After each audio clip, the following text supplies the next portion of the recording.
Yo, what's up, everybody? Welcome to Tricky Jim. Thank you so much for tuning in, and hopefully you're having a lovely day. Got a little bit of a bonus stream today. That's right, bonus stream. Let's go. Mega Evolutions. Got a very nice Mega Evolutions care package from the Pokémon Company International. So, huge thank you to the Pokémon Company for hooking it up. They were a little delayed on getting their packages out, but man, they delivered. We got almost 200 packs of Mega Evolutions here to open, which is beast mode. I'm very excited about that. Set's been out for, a little while now, but still gonna be a ton of fun. I mean, this is like a dream come true. Like, look at all that. Dude, I haven't done a pack opening this big in it's been a minute. It has been a minute. Here, let me yeah, dude. We'll zoom it out a little bit. Like, look at all this. Yeah, we got 4 Elite Trainer boxes, 4 booster boxes, and 3 of the bundlers. Yeah. There's 2 other bundlers hiding around here somewhere. Yeah, there they are. Yep, 3 bundlers. So that's pretty hot, dude. It's pretty hot. Not gonna lie. So thank you again to Pokemon for the Mega Evolution, dude. This is gonna be really exciting. I mean, I didn't know when the product was gonna show up because I knew it was delayed. So I was kind of just playing it by ear. Like, all right, whenever it shows up, I guess we'll stream it. And sure enough, it's here today. So today is the day. Now I am going to the Mega Evolution, not the Mega Evolution. I'm going to the Milwaukee Regional Championships this weekend. So if you're headed to Milwaukee, maybe I'll see you there. Very much looking forward to that. I'm going to be doing a testing session on Wednesday leading up to Milwaukee to help me get ready for the event. So I'll be streaming the Pokemon trading card game live on Wednesday all day, just whenever I get to the studio, get everything set up, press go live, and then we'll be doing it. Yeah, that's what we got. And I've been doing a little bit of testing. I'm almost at Arceus rank on TCG Live because I've been playing a little bit on my computer and phone in my free time, which has been crazy. Yeah, in my free time. I haven't opened the Pokemon trading card game live and gotten to Arceus rank since I was streaming it regularly. So in my free time, yes, all parents have you have they're the holy hours, all right? The 2 hours that you take for yourself after you put the kid to bed, before you go to bed. Yes, those are the only hours you get as an adult. I've been using those hours. Usually I savor those precious hours. Usually I savor those precious hours for anything else. But in the last week, I have dedicated those hours to the Pokemon trading card game live, which is usually not something that I'm willing to do. Yes, my kid goes to bed at 7:38 these days. And if I don't want to be a glutton for punishment, I better be in bed by 10. Because his butt's waking up at probably 6:30. Though today, my goat slept in till 7:30. Let's freaking go. God. Insane day. Talk about waking up on the right side of the bed, dude. Absolutely insane. I mean, the amount of energy that I have waking up at 7:30 as opposed to like 6:30, it's night and day. Dude, the sun was out when I woke up today. Like, duh. It's the little things, really. It's the little things. So, I mean, it just does so much for morale. You know, when you wake up in the sun, you're like waking up with the sun instead of with a crying baby. It's like, God, it feels good. Nick Rosie wants to know, am I having fun with the format or am I just getting reps in for the regional? It's like a weird question to ask at this point in my career. I would say, like, I am having fun preparing for the event. So yeah, I'm having fun with the format. I'm having fun with the format preparing for the event. But it's like at a point, it's like you've been playing so long that like I don't know that I ever would have just grinded standard just to grind standard without going to events. Right? Like, so for me, standard is always a means to an end. Like, I'm not just going to like grind out standard to just be like, that was fun, and then like not do, you know what I mean? Just, I'm not the kind of person to just grind to Arceus to just be like, just to grind to Arceus. But I find preparing for events to be very fun. Like that, the process of like, what deck should I play? This deck is good. This deck is bad.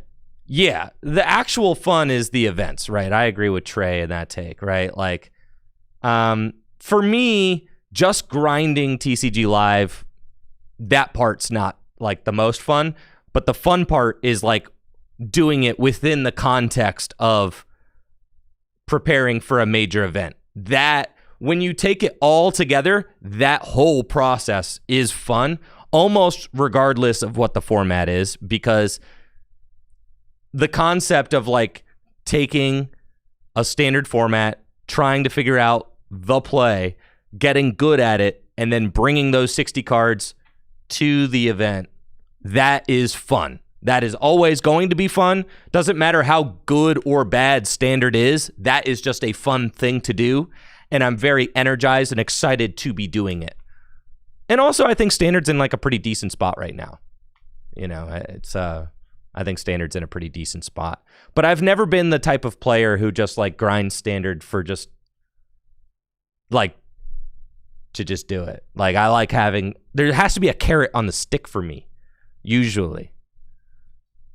Otherwise, I would not be playing standard. Like, if there's no carrot on the stick for standard, I'm probably not playing standard. I'm probably going to do limited, gym leader challenge, cube drafts, like anything, any other way to play Pokemon cards, I'll probably figure it out. Maybe, you know, every once in a while, I'll hop in with some buddies and play standard. But, like,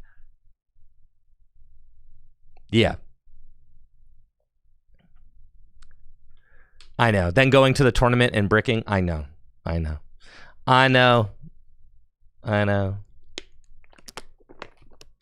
All right, hold on real quick. Folks, I got to turn on my air conditioning. It's actually, it's that weird time of year right now where, like, you wake up and it's, like, 50 degrees. And then, like, in the middle of the day, it's getting to, like, 80 degrees. I know why it's 80 degrees in October, but I'm not allowed to say. All right, so hang on. Hang on real quick. I'll be right back. I'm going to turn on the AC.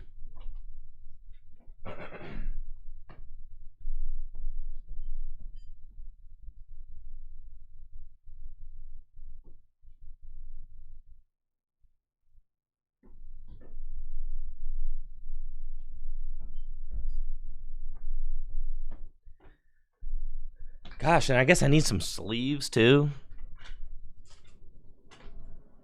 Let's grab some sleeves.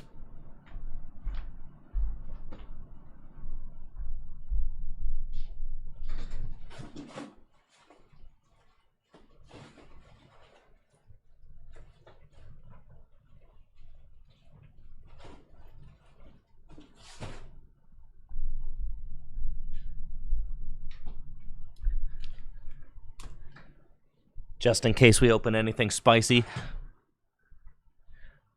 And then I wanted to do one more thing.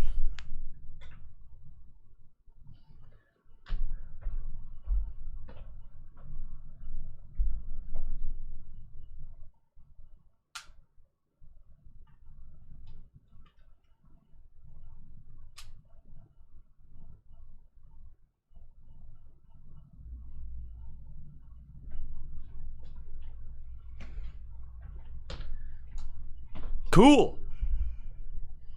Okay. Let's go, baby. Let's go. I think we're all set. I've got sleeves. I've got my Dragon Shield Perfect Fit slide loaders. Let's go. In case we pull anything spicy. Yo, I heard that the gold cards are like very, very, very rare. Are there any chases in this set for me? Yeah, I need to get the standard playable cards. Like I need some I need some rocks. I need some PPPs. I need some Lily's Determinations. Honestly, I'm going into this with a like whatever we pull, I'm kind of hyped on type beat. Like I with nearly 200 packs to open. With nearly 200 packs to open, like we are bound to get the playables that I need, right? I would really like to find some of those full art trainers for my Gym Leader Challenge decks. That's something that I would be very hype on.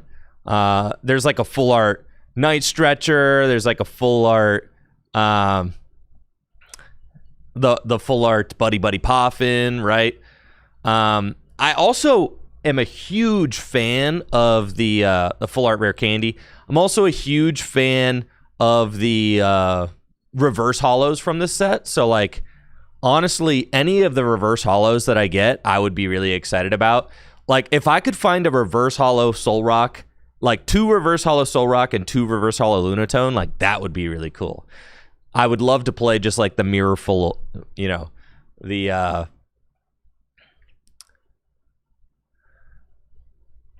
Brandon says, I just traded my full art Cynthia for a full art Lily's Determination and $100 store credit. That's pretty hype, honestly. I'm keeping the full art Cynthia just from like my cubes and stuff. It is funny that that card is just like power crap now. It's kind of insane. You would think that something like that would never happen. All right, I got some thanks to dole out over on Twitch. Yo, thank you guys so much for the subs and the love getting the stream kicked off. JCar2731 with the sub and the 77 months. IRL Dino with a sub and the 27 months. Trey with a sub and the 81 months. Markapod 89 with the sub and the 3 months. Konstantinos and it's Vohan as well with the subs. Yo, thank you guys very much. Appreciate it. Yo, the full art Marshadow. Okay, I actually do low-key want the full art Marshadow. I'm like, honestly, I kind of forget what some of the rare cards and like hits look like. So because I haven't opened like much of this set. I mean, I didn't open the Japanese version. I haven't opened any of the English product yet. So like whatever I find, like I'm just going in with like the stoke ready. I'm ready to be stoked on whatever it is. There's so many packs here. Just whatever it is, the stoke levels are probably going to be high. Unless it's like 200 packs of absolutely nothing, in which case I will not fake the stoke. Like if it sucks, if it sucks, then it sucks. Like I'll be honest. If it's 200 packs of total suckage, then that would be kind of funny. But surely we get something cool, right? Like there's got to be something to stoke out about, right? Yeah, there's got to be something to stoke out about. I trust that there will be. For sure.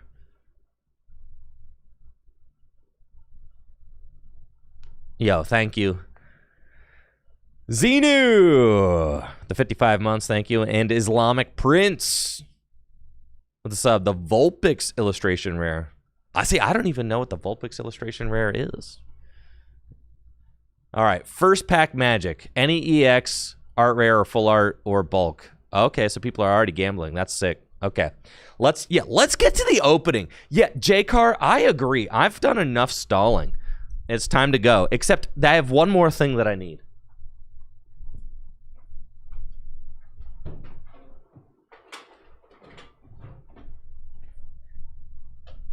Just like can't be looking crispy You can't be looking not crispy. You can't be looking like you want to be looking crispy. You don't want to be looking,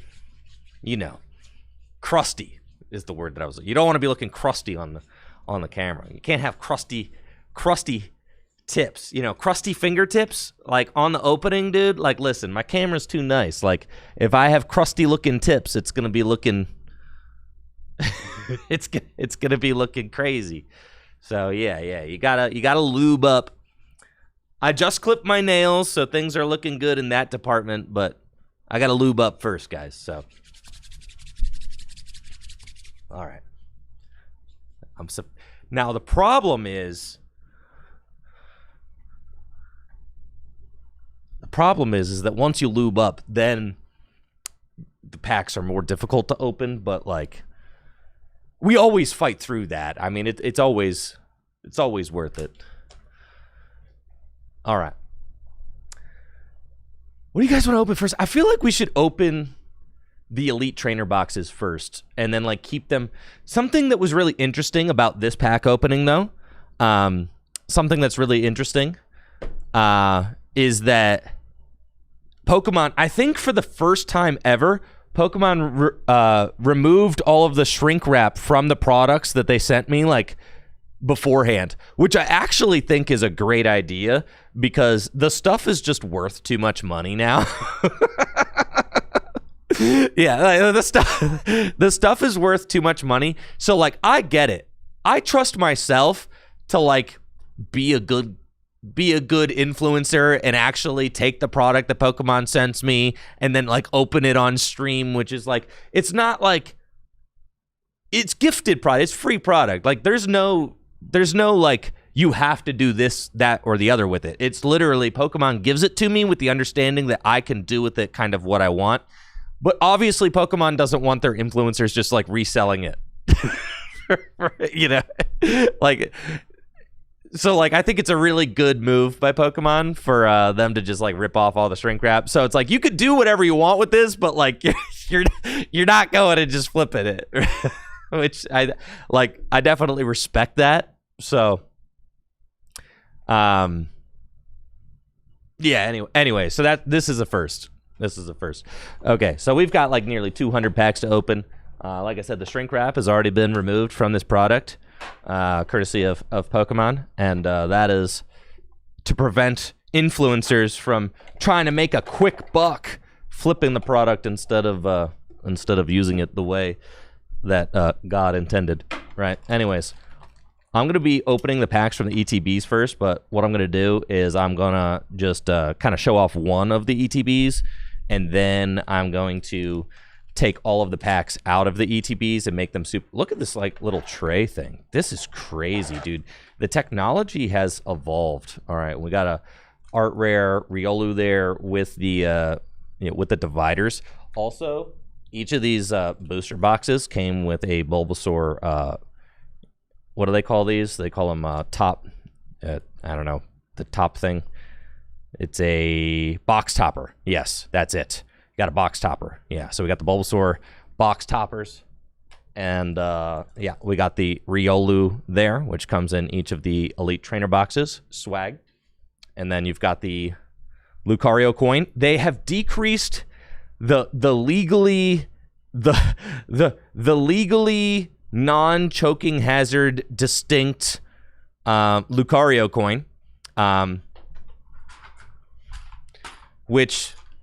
I just got the Gengar, and in Japan, they don't care about the children in Japan, folks, okay? They don't care about choking hazards in Japan. They just don't, all right? We could see...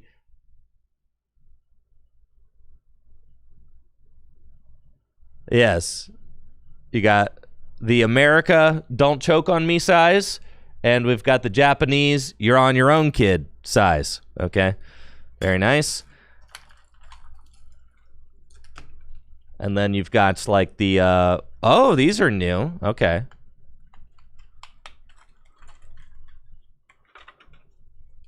That is the blue ETB die right there. That looks kind of nice. Blue and yellow. All right. But then this is new. Okay? We got the little like yellow shadowing behind the thing. Yeah, so that's crazy. Yeah, are these not choking hazards? Like, that's what I'm kind of curious. Yeah. Are these not, like, is this not a choking? Wait. So what is it? Is it that the coin is more of a choking hazard? I don't know. All right, like, anyways, I don't know, bro. They should make all the dice this size. They should, yeah, all of them, right? So, anyways, these are nice and interesting. All right.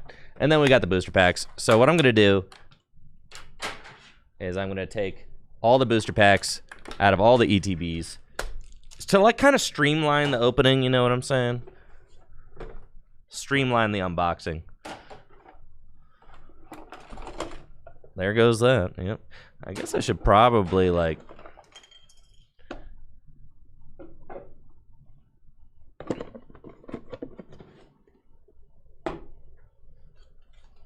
there's those.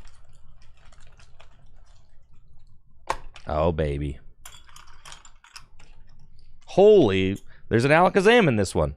Oh, there must be different art rares in each one. That's interesting. All right, so there's a Riolu in the Lucario ETB, and then there is an Alakazam. Yo, this Alakazam looks kind of fire, though. I'm just saying. Like that. This thing looks incredible. Wow, that's dope. Okay, yo, and we got the Guardy coin. Okay, there's the Mega Guardy coin, the legally non-choking hazard distinct Guardy coin. Very nice.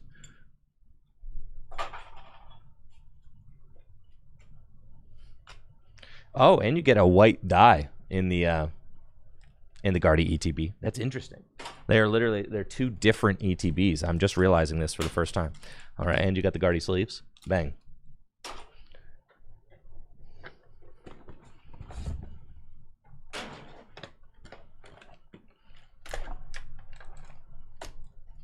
Nine more booster packs. Promo.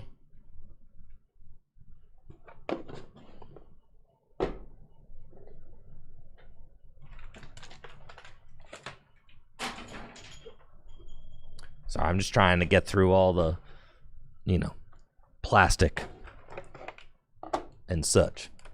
9 more booster packs. Bang. Riolu. In your nice Pokemon TCG lunch tray, or whatever this is. I will say it does seem to like keep everything very nice and neat. The plastic tray, despite all of the Pokemon plastic ending up in our oceans. All right. At least it keeps my package neat and tidy.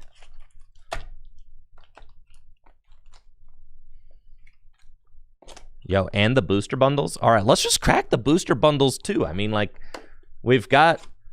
there's 6 more packs. Boom, 6 more packs. Boom. 6 more packs. All right, I mean, like,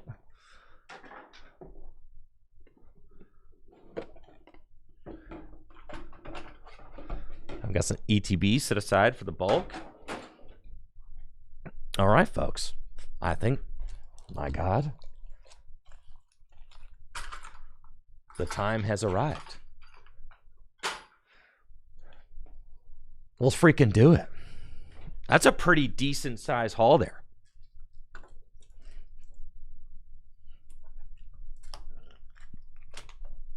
Let's game, shall we?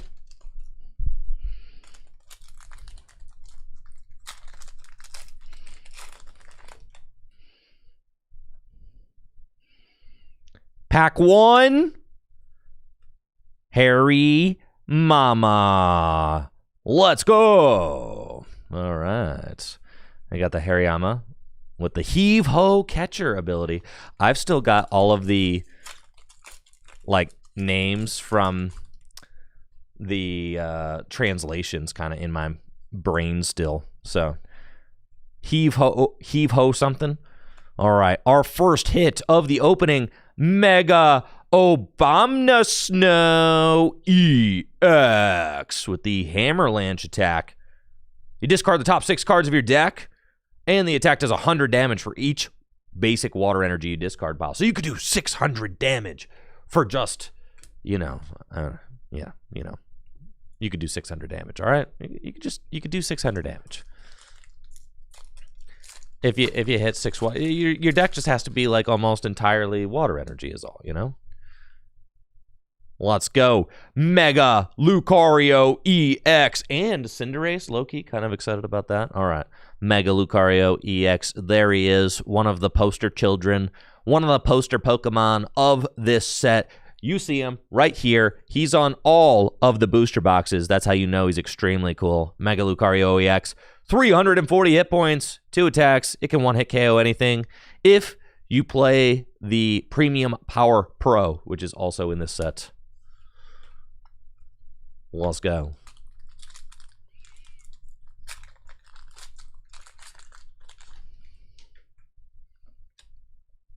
Ultra Ball reprints. Nice. Ice Skew. Lily's Determination. There's one. I need a handful of those for my decks, most definitely. And there he is. Yes. This Marshadow is so freaking good, actually, in Gym Leader Challenge format. Let me tell you about this Marshadow in Gym Leader Challenge format. This thing is crazy.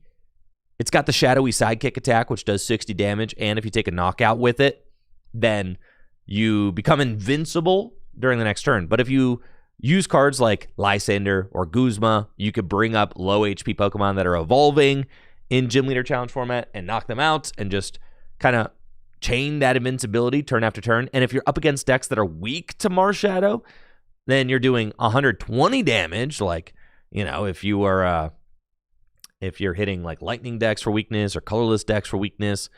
You can also buff this Marshadow's damage output with the Premium Power Pro and Muscle Band and Strong Energy. So, yeah, this card is hype for sure. This card's $80, bro. Holy cow. This is something that I really like about, something that I love about, like, the way that collecting is going in the Pokemon trading card game is that, like, you have Pokemon like Marshadow with really cool artworks, like fetching a high price tag, right? Like, it's not just that, like, the Mega Pokemon EX are, like, the most expensive ones. Like, the artwork is really driving the collectability of a lot of the cards and a lot of the characters on the cards. And that's something that I personally really love. So anyways, Marshadow, huge hit, buddy. All right, you could sit right there, Marshadow. Let's go. Let's go, baby. Let's go. Let's go. We got the Marshadow. Wait, why are people saying that I didn't even... There's a Pikachu on this thing? Holy cow, look at that. I did not notice that there was a Pikachu on this thing. You're telling me this for the first time. I had no idea. I didn't see him. What's he doing down here? Like, honest, like, what? This isn't your card, Pikachu. I guess I see there's, like, the Pikachu shadow. All right. Okay. You're telling me this now for the first time. That's crazy. I had no idea. Wowee. You learn something new every day, folks. I need that Ralts for sure for my decks. Stonejourner. Eviltal. This Eviltal is starting to see a lot of play for that clutch attack. 20 damage. Your opponent can't retreat next turn. This card's really good in those Grimmsnarl EX decks. Grimmsnarl EX. Yeah. Good for that because the Grimmsnarl decks really like to buy more time, right? Don't we all, folks? There's the new Kirlia. The new Kirlia is good. Mystery Garden, that card's good. Volcanion, Thievel, Steelix. It's our holo rare. Very nice. God, I love these new reverse holos, too. They look so good. I hope Pokemon never stops. I hope they never go back to the old patterned reverse holos. I really do. Forest of Vitality, cha-ching, love that. And then my first rock of the opening, there he is, the beautiful Lunatone. This is probably my favorite card to come out of this set. It's got the Lunar Cycle ability, discard a fighting energy, draw 3. You can only use it if you have a Soul Rock in play. I mean, an incredible consistency card for competitive decks. Incredibly handsome Pokemon. He's a Moon Rock. What's not to like? Love it. Bang. Lunatone. Yeah, Lunatone is so good. I mean, that card is good in Standard. That card is good in Gym Leader Challenge. That card, it's one of those cards that's probably just like a forever card, especially since they gave the Soul Rock like a good 1 energy attack. All right, we got the Fighting Gong Reverse Holo. Love that. Spearow art rare. Yo, what up, Spearow? Check that thing out. Wow. Let's go. 60 hit points. Spearow. There are 5 of them. You get 5 Spearow for the price of 1. Lovely. I love cards that make it seem like the Pokemon is really like in its habitat. And this card does that successfully. You've got like all the Spearow are kind of like cleaning themselves. They're preening, right? I think preening is the word when a bird cleans itself. I really couldn't, I could not say that with much confidence, but I'm pretty sure that's what it is.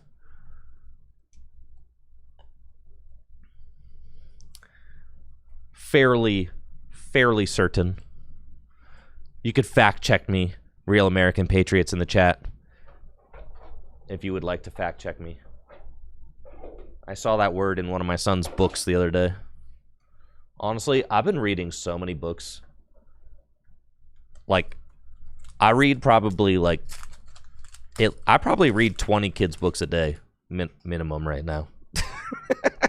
I'm getting a lot of reps in with the whole reading thing. Well, let's go. We got another rock and an Eggman Executor. This is a beautiful art rare, dude. We're hitting those art rares. Let's go, baby. Executor, 140 hit points. Got the Stomping Wood attack. Does 60 damage, plus 30 more damage for each grass energy attached to this Pokemon. If you've got the Meganium in play, then you can double up your grass energy, do lots of damage. Yeah. He's kind of nice looking, honestly. It's a nice looking egg right there. It's a nice looking egg. I have this theorem. I have this theory that that the Pokemon Company will eventually print every Pokemon in their catalog as a art rare. It's kind of what I'm thinking. Don't you guys think? Don't you agree? And then how cool would that be? How cool would that be to have a binder of the Pokedex with like every single Pokemon having an art rare, right? And some Pokemon already have multiple art rare. I'm looking at you, Pikachu. I'm looking at you, Charizard. Yeah. A lot of like your Ultra Beasts don't already have one. I was just thinking like your, like Xurkitree, right? Doesn't have one. Guzzlord, I don't think has one, right? Like, Ultra Beasts aren't real. Are Ultra Beasts Pokemon? I'm pretty sure Ultra Beasts are Pokemon. Or are they Ultra Beasts? Yeah, we got the reverse PPP. Yeah. Ultra Beasts definitely are Pokemon, right? They've got to be Pokemon. They definitely are Pokemon. They've got to be Pokemon. There's a rock. It's a rock. A big, beautiful rock. We used to ride these babies for miles. And there we go. Mega Camerupt. This card is not very good. But that's okay. It's okay. I think Mega Camerupt is like one of the cooler Pokemon of the Mega variety.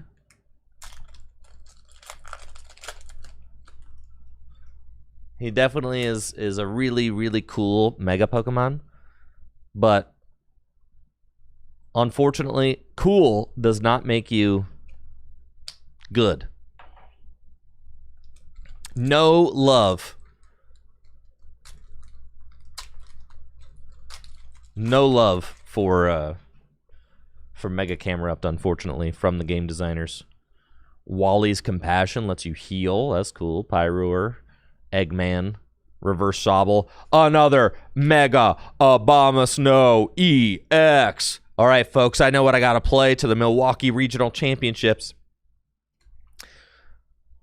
It's got to be Mega Mawile. I heard this is the new optimal Sobble for Gym Leader Challenge formats. It's got 70 hit points, a single retreat, and could do 30 damage. Okay, so like that one goes in the hit pile. There you go. Let's go, baby. New optimal Sobble.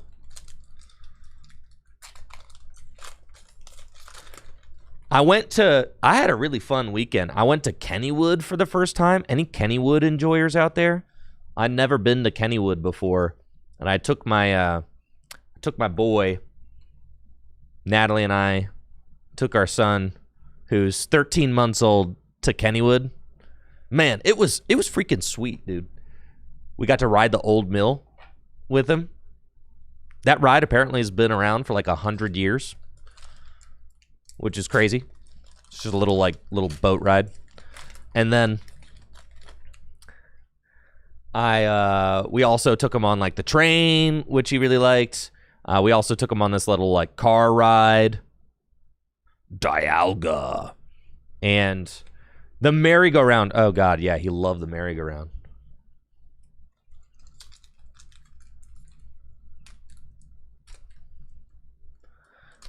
Why not show love for the new Alakazam deck? What do you guys think about... I don't think that the new Alakazam deck is good. I think that's my beef with it. Can it do like 500 damage? Of course it can. But I don't think that makes it good. Yo, new Pokemon Center lady just dropped. I don't think that it's good. Oh, this is also the new Optimal Snom. I mean, am I wrong? Is the deck actually good?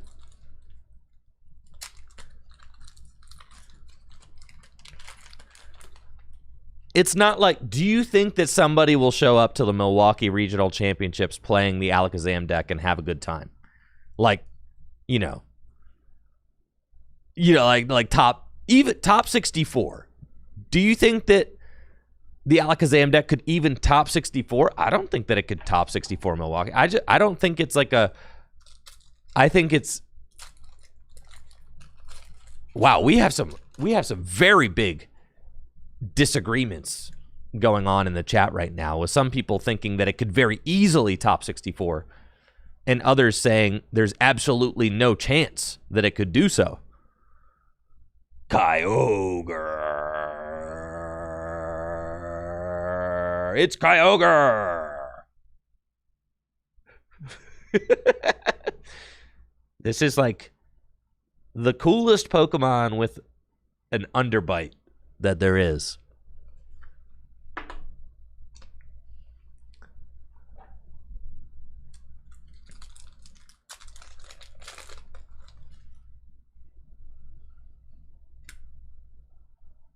Really?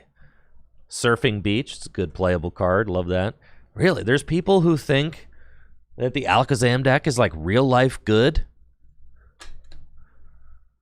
I mean, the thing about the Alakazam deck is that if you like never get your hand disrupted, then like, okay. You know the Alakazam deck is fraudulent. Snover. I beat the Alakazam deck with my Goldengo deck once, and I'm not playing any hand disruption in Goldengo, and I still beat it. Snover. Let's freaking go. Snover art rare. I still beat it with Goldengo with no Iono in it. because I just was attacking with the, I was attacking with the rocks and using like boss's orders every turn. And the Alakazam deck takes a couple of turns. I feel like the Alakazam deck is good against people who are not playing Iono and don't know what they're doing.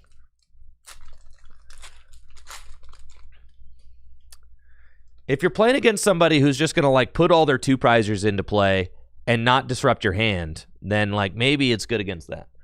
All right, boss's orders. Let's freaking go, dude. Reverse boss. It's looking nice.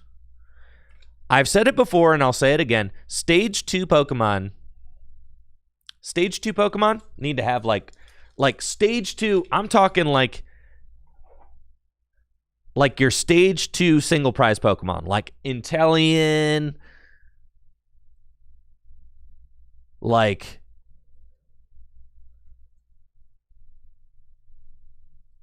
your Cinderace, your Tinkaton, your Alakazam.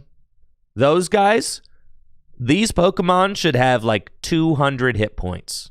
That would give them a better power level with like the rest of the game. These guys should have like 200, probably like 210, 220 hit points. These things should not be so easy to knock out. It takes you like multiple turns of evolving or like a rare candy. Yeah. To me, the single prize stage 2 Pokemon have not been power crept at the same rate as everything else. So that's my smoking hot take.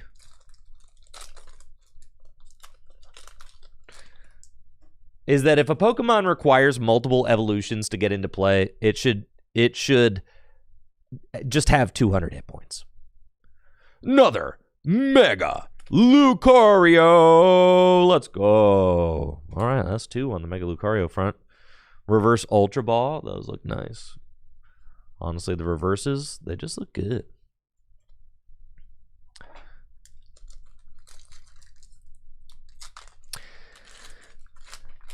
The thing about, Typhlosion and Alakazam that makes them kind of like almost good is that they can one-hit KO multi-prize Pokemon, but the cost of consistency and setup just make those decks much less flexible.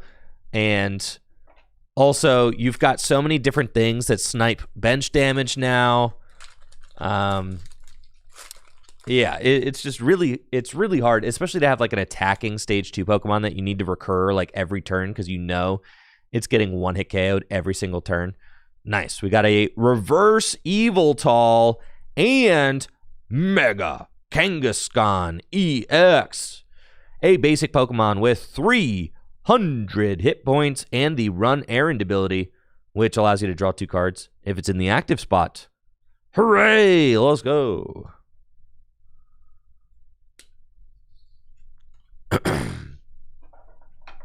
Thank you, Styx, for the Prime sub in the 31 months. Did you know that Jeffrey Bezos, in all his generosity, allows you to use your Amazon Prime subscription to give one streamer of your choice? Why did I put him in a sleeve? He doesn't deserve a sleeve. A Prime subscription once a month, but you have to manually activate it. Thank you, Styx, for choosing Tricky Jim for your Prime sub. I appreciate that. Another Curlia. Beast. Shroodle! Let's go. Look at that Shroodle. He's painting things with his tongue. There's no mystery about where this Shroodle has been. He's leaving a trail, a very colorful paint trail of his of his location. Fun. What is this? It's like Grafii evolves into Grafii, right? Grafii. I've been reading the Grumpy Monkey books to my son lately, and the Grumpy Monkey Halloween book has an II predominantly featured in it. So now every time I see like the II in the Grumpy Monkey book, it reminds me of Grofii. That's my story.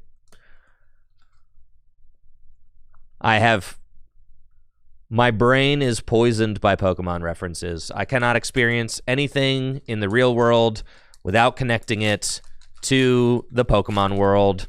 That is my sickness. That is my curse. Anybody else got that sickness? Let's go. Grumpig, Delibird, Kyle.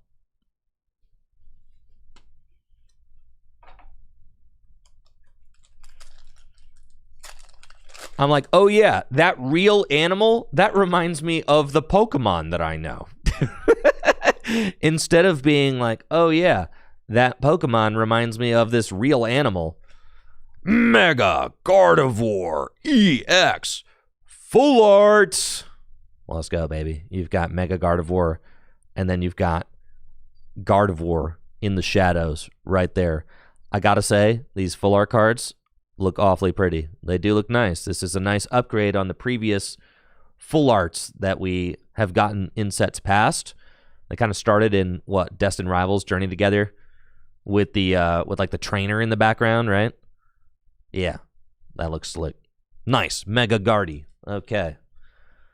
Mega Gardy Full Art. Cha-ching. And the Forest of Vitality. Do I think the Chi-Yu is any good? No, I do not.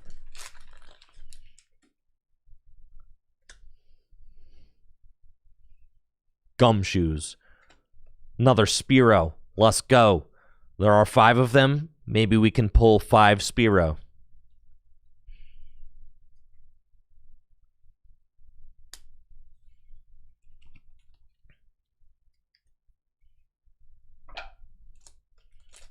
Dang, dude, we haven't even started on the booster boxes yet.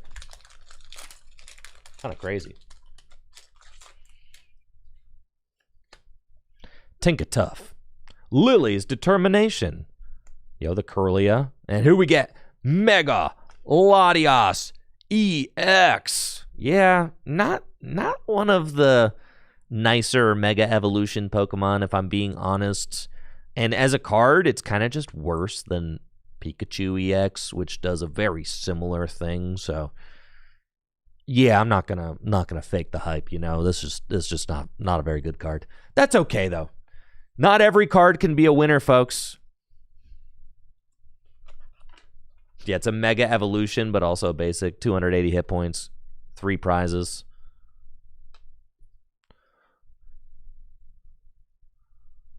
Greavard. 3 prizes, 280 hit points. What are we in? Tag teams again? Are we back to tag teams?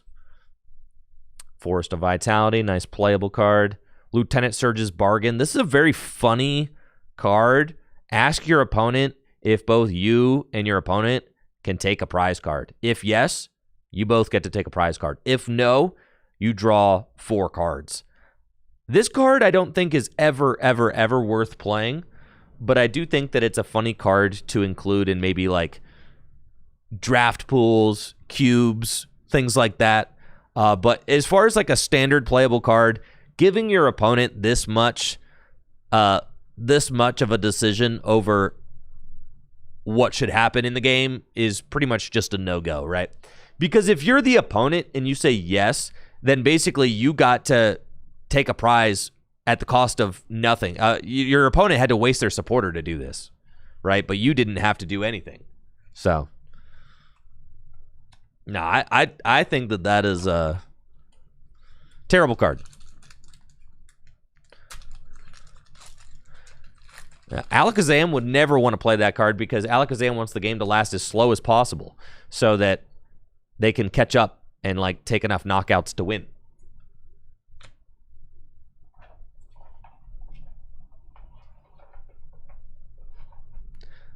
JD had a game at the pre-release where 3/4 of the prizes were taken from search. That's crazy.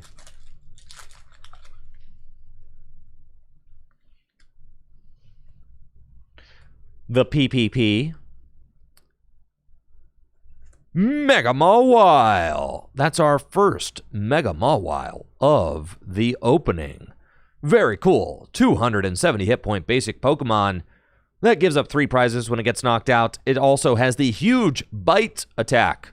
It takes a bite, which does 260 damage, and Gobble Down. He gobbles it up. 80 damage for each prize card you have taken. So if you've taken 5 prizes, then you're doing 400 damage for just 2 metal energy. Okay.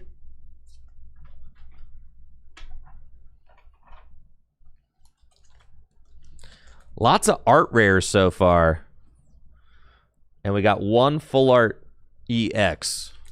The Marshadow, still the best hit of the opening for sure. That's still the most hype cards thus far. Goldengo, reverse lilies. And our first Mega Venusaur. Just look at this giant grass toad. 380 hit points. He's got a flower on his face. It's got the solar transfer ability, which is the same exact ability that Venusaur had in base set. The very first Venusaur card ever printed. Kind of neat. And it can take a jungle dump. I mean, who doesn't like to take a jungle dump? 240 damage. Beastly Pokemon card right there. Beasts.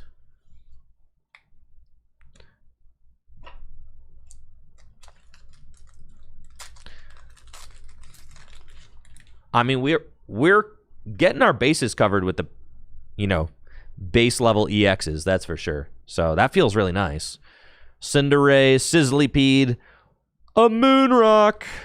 Well, let's go. I really like the Cinderace. I like that he can start in the active spot if you open him in your hand. I think that's really cool. And hopefully that, I don't know, maybe it sees play one day. Probably not, but maybe it does. That would be neat if it did. Dialga, Jinx, Magneton.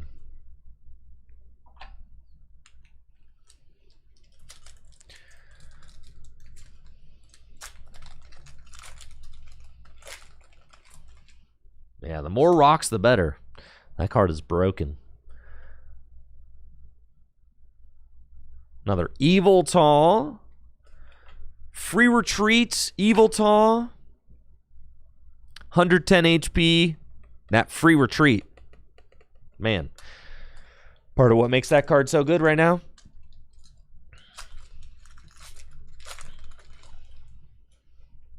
The Free Retreat. Makes it very flexible. Surfing Beach. Reverse Meganium. Reverse Marshadow.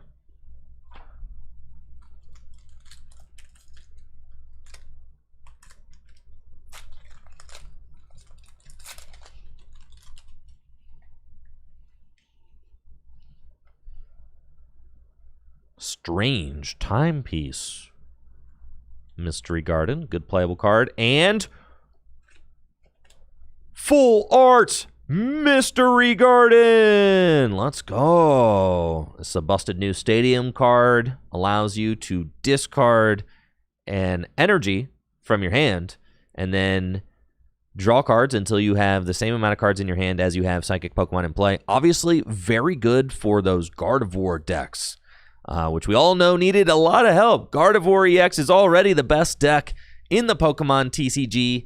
Then you get the Mystery Garden, and big shout outs to my dude Ralts over there chilling at the Mystery Garden. That's my favorite part of the card. The Ralts cameo. Love it.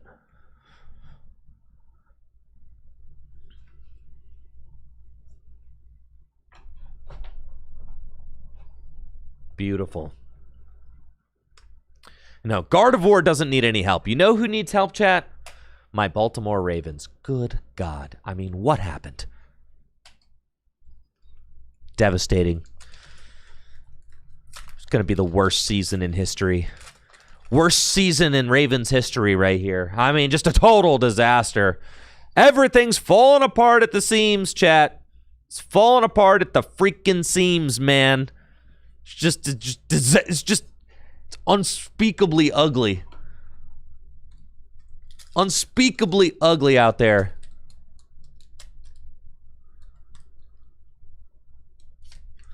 I mean, we already got our tied for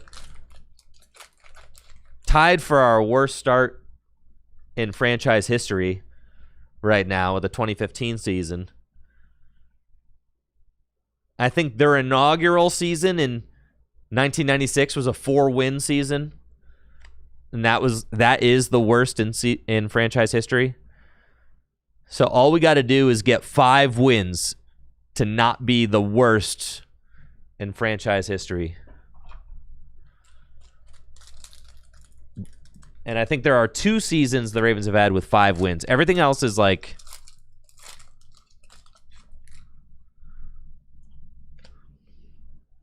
Anyways, for my mental health, I'm trying not to think about the Ravens. Here we go! Mega Lucario EX. That's our 3rd one. We can officially build a Mega Lucario EX deck now. Very nice. The Ravens have had a tough schedule. This is true. And if we just took like the Ravens loss against the Bills, you know, the Ravens looked offensively coherent against the Bills. Now our defense collapsed in the fourth quarter, but you can shrug that off and say like, that was just a fourth quarter collapse. Ravens love to do that, right?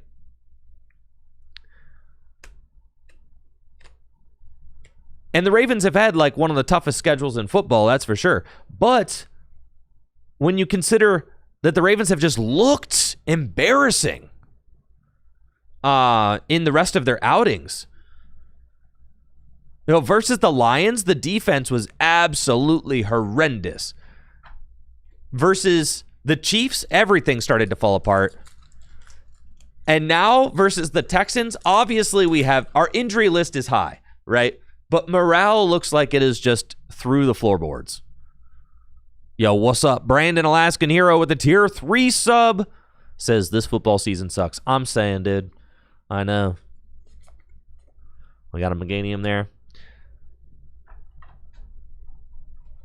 I know. And I got tickets for the Ravens-Steelers game in December, okay? I bought them like week 1. I was like, oh, this is going to be a hype year. You know, like Ravens are like potential Super Bowl contenders this year. This is going to be so much fun. And now I have these freaking tickets, dude, and it's like, man, I don't want to go to that game. I got them for my dad's birthday gift. It's just ended up being a, you know, I was like, oh, this is really hype. Like my birthday is in December. My dad's birthday is in September. I'll get us some tickets. We'll go. It'll be like a nice like dual birthday gift, right? Like it'll be like, you know, it'll be my gift. It'll be his gift. Like it'll be like a family thing. You know, wife Natalie will go. It'll be like a nice fun trip. That was week 1. I mean, like I was like, oh yeah, we played like a good tough game versus the Bills. Like that's cool. Things are looking good. You know, just horrendous decision. It turns out, but like, what can you do? You know. Anyway, things will turn around. Things will turn around. Brandon says that we have a chance, but Bengals are due. I mean, the Bengals are definitely in a bad spot. I mean, for sure. What's kind of nice is that misery loves company, and that the Bengals and the Ravens are like both looking absolutely horrible, and both were teams that like could have done things in the postseason this year. They're both horrible. The Browns are probably loving it because they're like, we're horrible every year, and finally we've got the rest of the division. And then the Steelers are gonna like just get a free divisional win this year. Aaron freaking Rodgers, dude. Like I can't, bro. I freaking can't, man. Oh, the Jets fans? I mean, sure, the Jets have it. Yeah. I mean, no one's claiming to listen. No one's taking the Jets thunder, all right? The Jets have a fast track to a first round, you know, draft pick. That's what they've got. But the sad thing is like the expectations were so high for the Ravens. I think, like, I don't know that there's been like a collapse as kind of dire as the collapse that we've seen with what's been expected of this. Gumshoes. Gumshoes looking kind of shady, low-key. And I guess that makes sense because he's gathering the evidence against who? Rattata. That Rattata up to no good. I mean, what is he getting into there in those boxes, this back alley? Detective Gumshoes is on the case. And we got another rock. Let's go. Yeah, the Lions look really good this year. I mean, to be honest, I'm not a Lions fan. I wouldn't be mad if they won the Super Bowl, though. I mean, they've never won one, so, like, why not? I mean, the Lions... Listen, Lions fans have been through a lot. So, like, if the Lions win a Super Bowl, like, I can't be mad about that, right? If the Bills win a Super Bowl, like, I can't be mad about that, right? So, now, they don't need more than one, all right? But, like,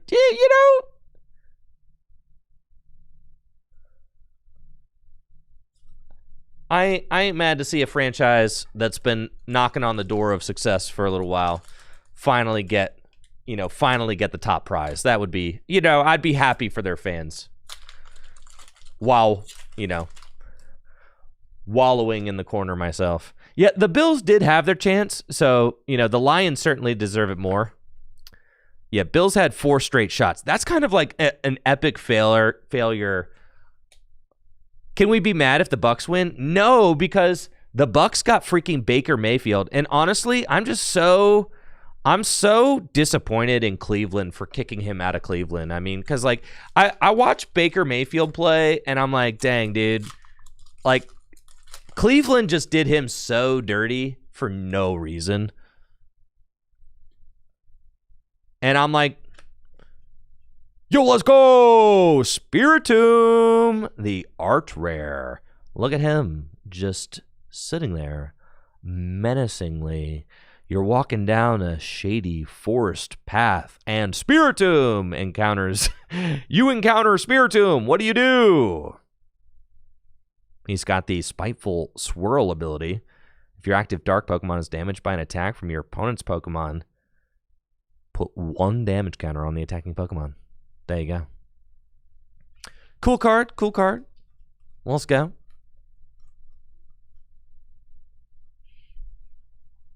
That's a nice one.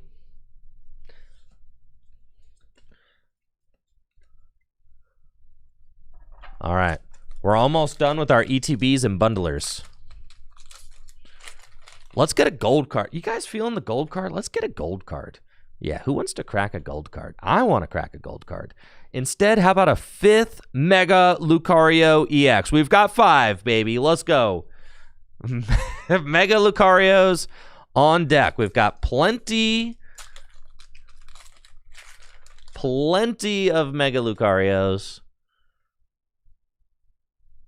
We've got lots of Eviltal now, too, which is great. Good card. Still feel like I could have more Lily's Determination, so that would be hype. Forest of Vitality, good. Delibird, yo, look at that Delibird. It's a whole, I don't know, what do you call a gang of Delibird? What do you call like a group of penguins? A flock of penguins? I feel like they can't be a flock. A gaggle of Delibird? A deli herd? That has got to be the correct answer. A deli herd of Delibird. A waddle of Delibird. Love it, dude. This thing is very handsome. Oh, yeah. He's nice.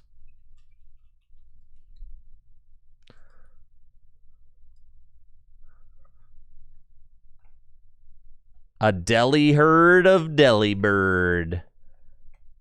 A herd of birds.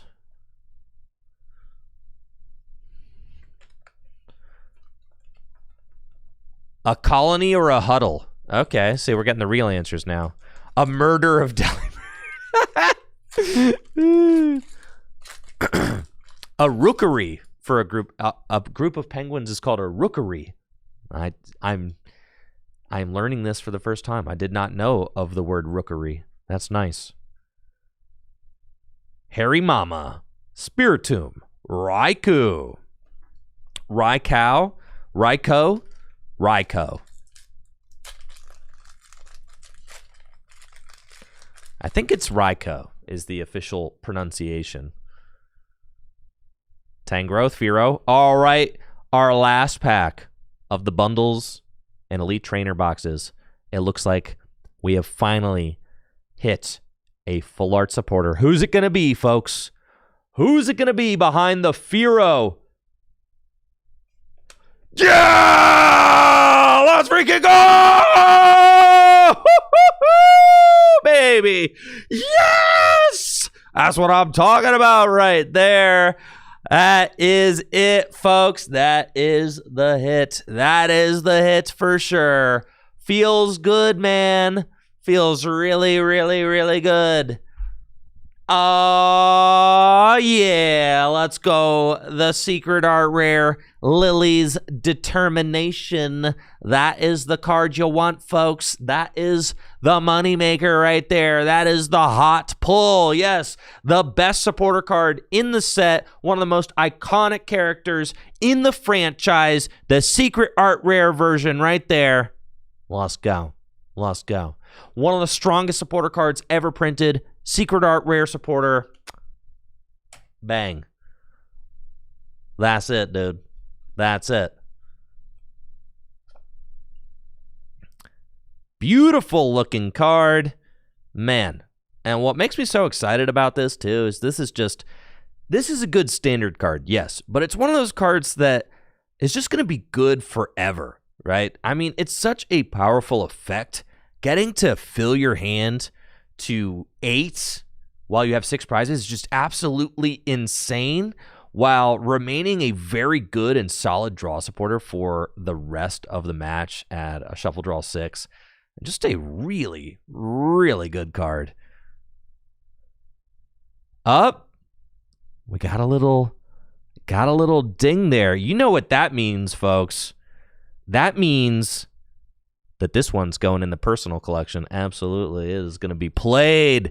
Yes, dude. This is going to be played. Time to riffle, baby. Yes, yes, yes. Straight into, it's got a ding on it, so I might as well riffle shuffle it, I mean, it is what it is. I don't make the rules. It's just, we might as well riffle it, dude. We might as well. Bang. Well, let's go. I was going to say, it's looking awfully nicely centered, but you know what the best part about pulling rare cards is, chat? Is putting them in your deck. That's the best. It's the best part, folks. That's the best part. All right. Well, that was an exciting conclusion to the first part of our opening. But now, the fun has just begun, chatters. The fun has just begun because we've got 4 booster boxes to open. I filled up one 5-row there.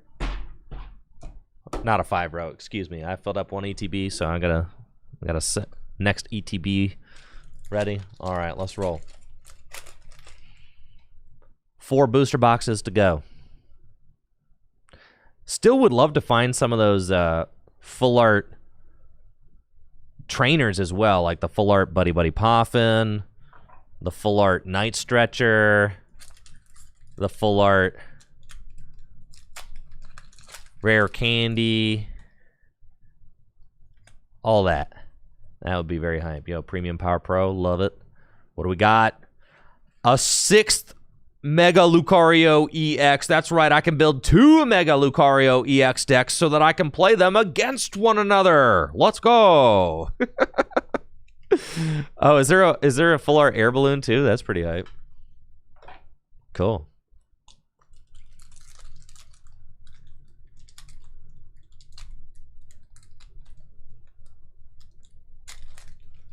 The Lily play it in my Milwaukee deck. If my Milwaukee deck has a Lily in it. Maybe so. Impossible to say. All right. You know how last time that we talked, I was like really a Sarah Ledge hater. All right. What if Sarah Ledge is actually goated, dude? Holy cow. We've got another one. Yes. Let's go. The full art Lily's Determination to go with my secret art rare, Lily's Determination. Oh, yeah. The best supporter in the set. One of the best supporters printed probably since Marnie, right? Like, I mean, just an incredible supporter card. Lily's Determination. We've got both the secret art rare and the full art. Let's go, baby. Let's go. Feels good.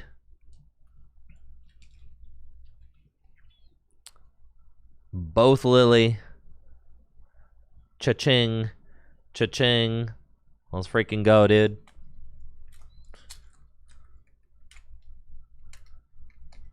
And honestly, I really like just the regular full art supporters too for my decks, so.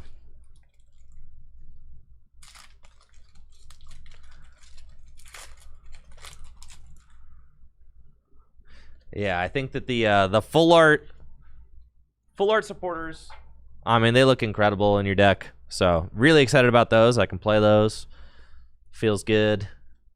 Got a rock, got a gong, got Meganium.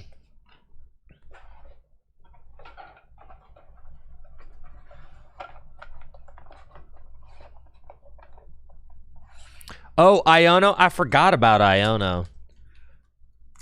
Yeah, all right. Iono is pretty good. I forgot Iono. Yeah, Iono. Lily's Determination is definitely the best supporter card printed since Iono. You know, the reverse PPP. Evil Tall.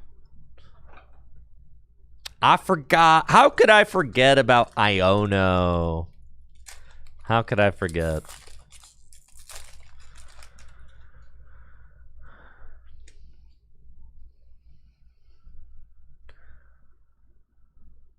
Yeah, I kind of like the Sarah Ledge. Kind of like the Sarah Ledge deck, dude. I've been kind of feeling it. It's kind of fun. It feels so wrong. But it also feels so right. I know, there's a lot of competitive decks that are just going to play for Lily's Determination and for Iono. No research. Are you going to see a test on Wednesday? Heck yeah, dude. I got to figure out what I'm playing for the Milwaukee Regional Championships on Wednesday. Oh, Bolt is no longer playable. Yes. No. I have determined that. Yo, Bulldog over on YouTube asking, how does selling bulk work for y'all's store? Yo, you head over to fullgripgames.com, head to the buy list, submit a buy list with the bulk, how much bulk you're going to send in. You send in the bulk, they send you cash or store credit, whatever you choose. Just that easy. There's a whole guide right there on fullgripgames.com. Bang.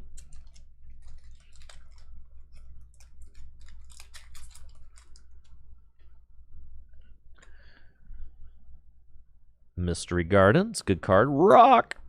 I want a Megatoad. He's big. He's green. He's Venusaur EX. But yes, I need to figure out what I'm playing for the Milwaukee Regional Championships on this weekend. So Wednesday is going to kind of be my last day to really grind out games and get it together. So I am going to be streaming all day Wednesday, just kind of putting my best foot forward. Like I said, I'll be in Arceus tier on Wednesday too, so that'll be exciting. Because, like I said, I haven't actually taken the time to grind Arceus tier since I used to stream TCG Live every day. But I've been working on it. I've been working on my account, folks. Mega Mawile. Mega Bulk.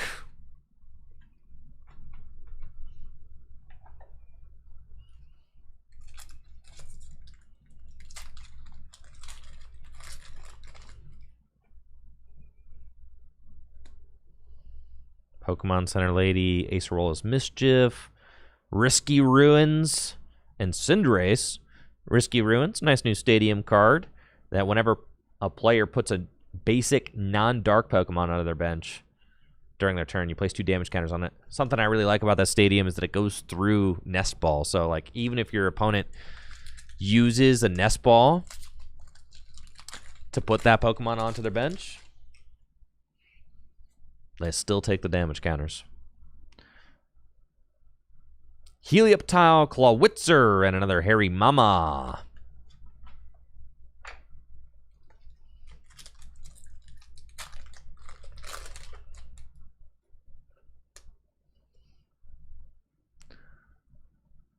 Clawitzer! Yo, we're actually kind of killing it on the art rare front. We haven't hardly doubled up at all. We got 2 Spearow, but like lots of other art rares. And this Clawitzer is a new one for us. So let's check that out. Clawitzer, 130 hit points. Nice little artwork there. In the depths of the ocean. It's got this fall back to reload ability. Once during your turn, as this Pokemon moves from the active spot to the bench, you can put 2 basic water energy from your hand to the Pokemon. And Aqua Launcher does 210. Neato.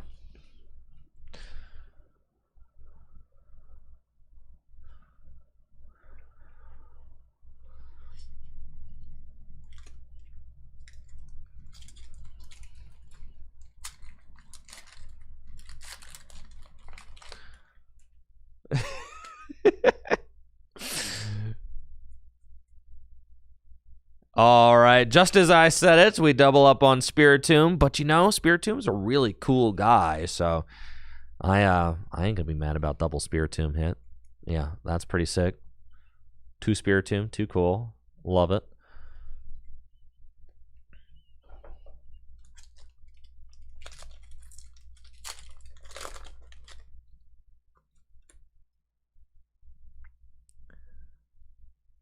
Fighting Gong. Chi-Yu. Meganium.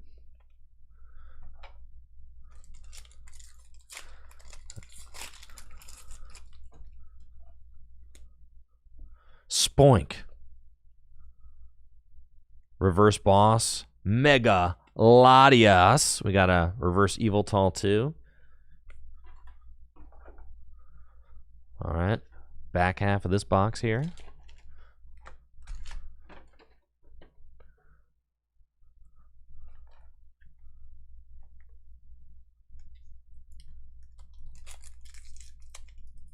Let's go.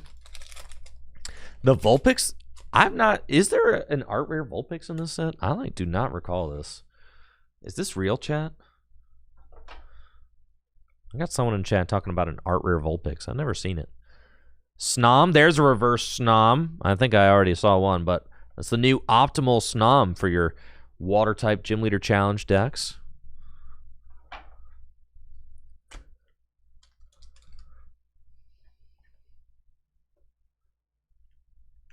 I know this is all very precariously placed. but it looks so nice. So I'm gonna listen. I'm just going through the. Yeah. Yep. Just like that. Yep. Come on, no, don't fall. Oh yeah, it's looking pro. You know, I'm looking like a pro pack opener right now. Oh, was Full Grip allowed to announce that we're vending Milwaukee? Oh, yeah, dude. If you're going to the Milwaukee Regional Championships, make sure to stop by the Full Grip Games booth for all your trading card game needs. I will also be at the Milwaukee Regional Championships. So, yes, shopping at Full Grip Games directly supports the content I create here on Tricky Jim. Gaming Gen finally announced it on Twitter. Fantastic. So, yes. Full Grip Games will be present at the Milwaukee Regional Championships. Very, very excited about that. Mega Kangaskhan.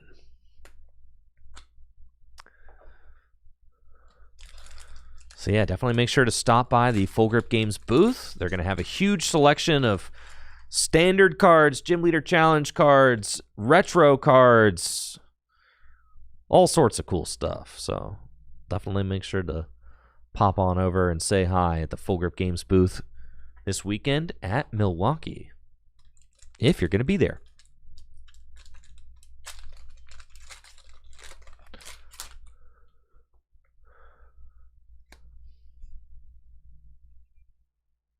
Ooh, reverse Lunatone? I've been looking for that. That's what I want. I want the reverse rocks for sure. Belly full of milk, just like my child.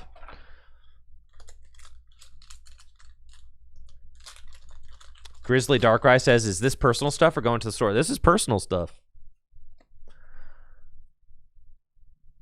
Gimme Ghoul, Kyogre, Meganium. Well, let's go. I feel like I got plenty of Meganium at this point.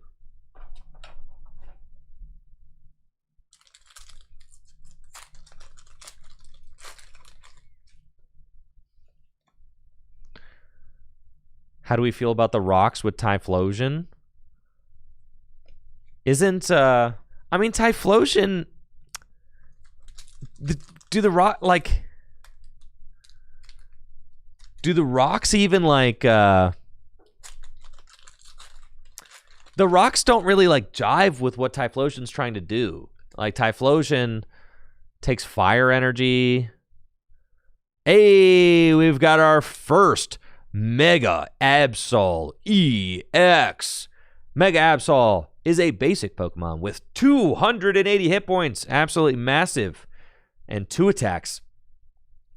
Terminal period. Automatically KOs if the opponent's Pokemon has exactly 6 damage counters on it. And then Claw of Darkness does 200. And you get to discard a card from your opponent's hand.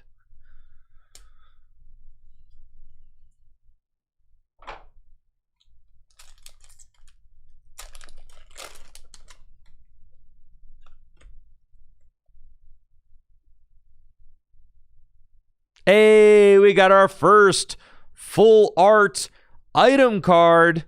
Dang, it's not an item. We've got our first full art trainer card. No, I already got a full art trainer. It's technically. Oh, what is it? We got our we got a full art air balloon. Let's freaking go. Love this card. Very good card. The full arts look fantastic. I really like the design of the new full art trainers. As opposed to everything just being gold, I feel like these cards have a lot of character, and the full art balloon looks nice.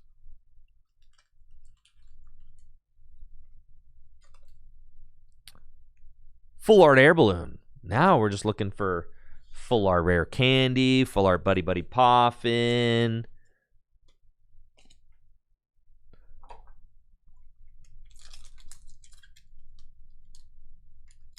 Tools used to be item cards. Full art Night Stretcher. I wanted to say our first full art item because, like, that's what I mean. I mean full art item because I'm looking for, like, the rare candy, the Buddy Buddy. But, like, the air balloon is the only one that's a tool, I think. Full art Gong would be sick.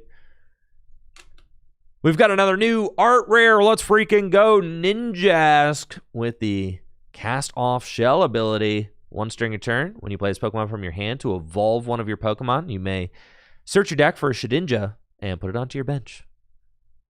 Look at that little guy. It's a neat artwork. Looks great. Beautiful looking bug right there. Any bug catchers in the chat? There's no way. Like, if any of you were, like, plopped into the Pokemon universe, there's no way any of you would be a bug catcher. There's no shot. Like, who is actually wants to be Bugsy, dude? Or Bugsby, or Bugsy. Is he Bugsy? Is that his name? Nobody actually wants to be Bugsy, dude. Nobody actually likes Weedle like that. Those are just the guys that you encounter early on in the game. Bunch of noobs out there. But just a bunch of noobs out there in Viridian Forest.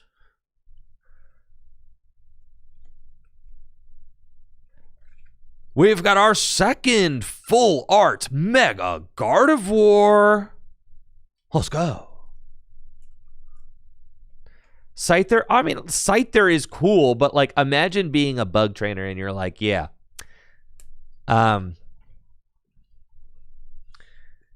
You like encounter other cool Pokemon and you're like, no, sorry, I'm only into bugs. It's just bugs only for me. Also, bugs are gross. I don't know, Misty was kind of onto something, dude. Bugs are just nasty.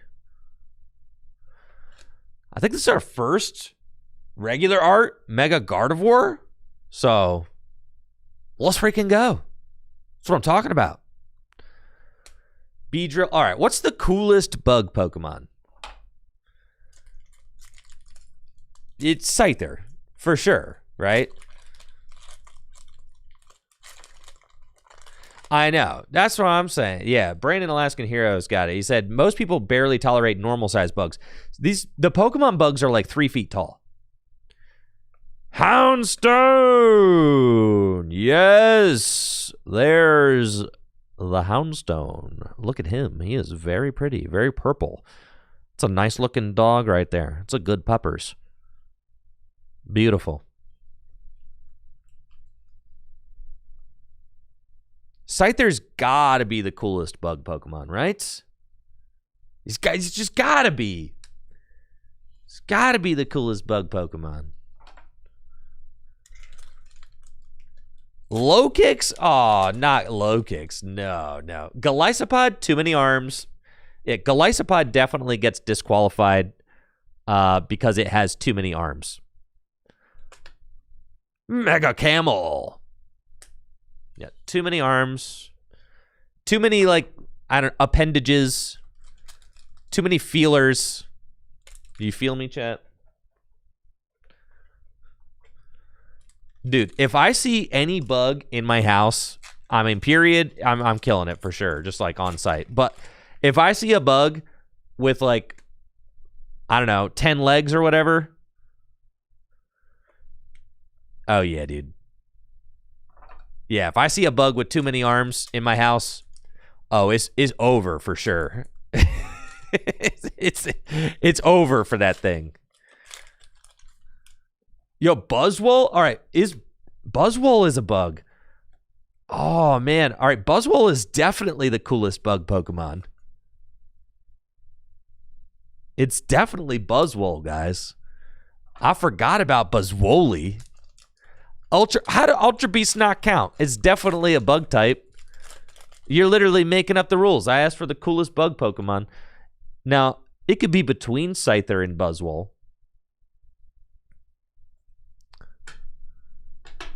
I played too much Buzzrock. Well, I did play a healthy amount of Buzzrock, that's for sure. Because Buzzwole is awesome. All right, let's go for this one.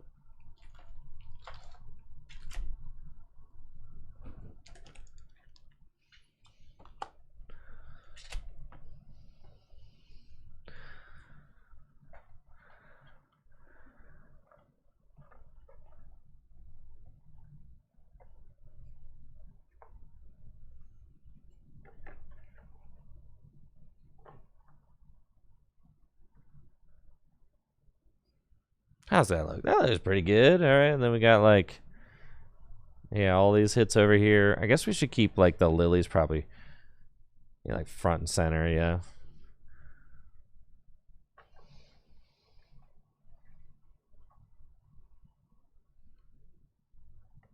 Put the snowy guys in there. That looks nice. That looks pretty good.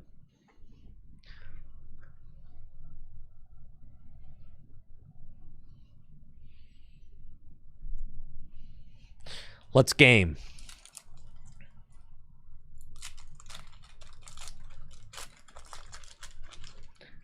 I don't think he can read YouTube chat. Bro, I be reading YouTube chat. What do you want me to do? You want me to spell your name? You want me to... What do you want me to do? I'd be talking to the YouTubers for sure, dude.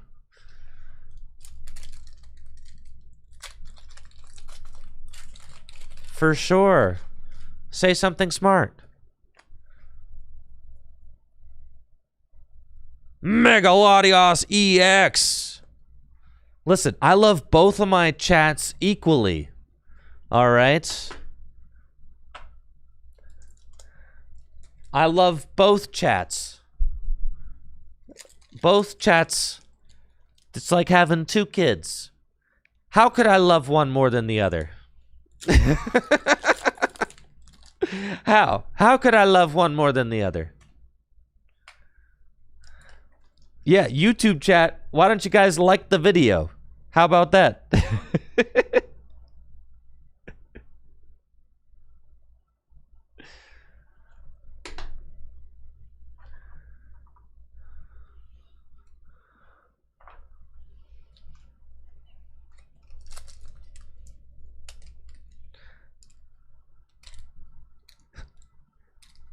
YouTube chatter says, it upsets me that you don't read every one of the comments out loud.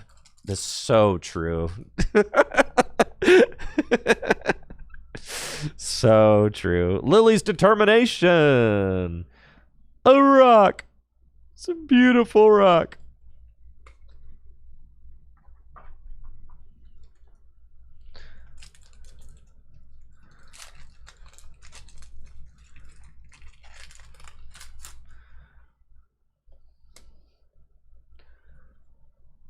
The gong. Acerola's Mischief. Let's go. Dude, this is a freaking sweet full art supporter. Look at that. Acerola looks like she's at some sort of like haunted mansion type deal. That's pretty cool. Acerola, iconic ghost enjoyer. Gotta love that.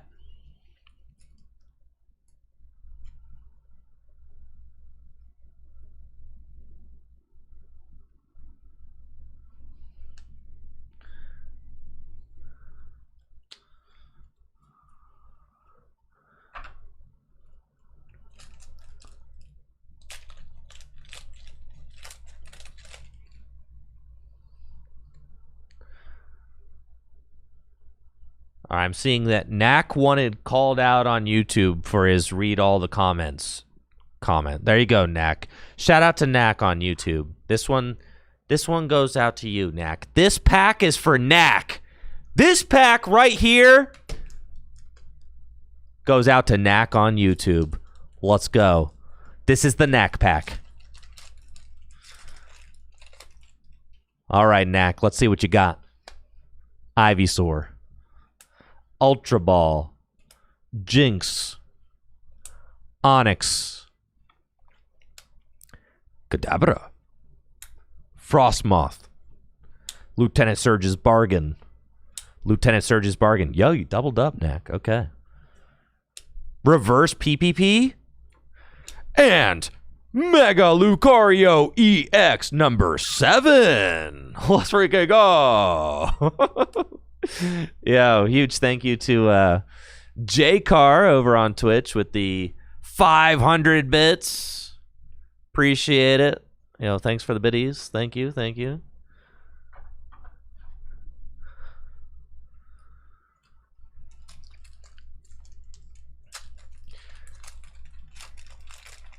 Oh, thank you for those bits, J-Car. Stone Journer. Yo, there is a Vulpix. Look at that. She's beautiful, chat. Look at it's just the perfect Vulpix art. Hanging out next to the fire. There's a tea kettle on the stove. I mean, firewood right there. Just getting ready to cozy up for a nice winter's day. Absolutely beautiful. Love it. I mean, just what a cute card, right? I mean, just adorable. This is like just quintessential Vulpix.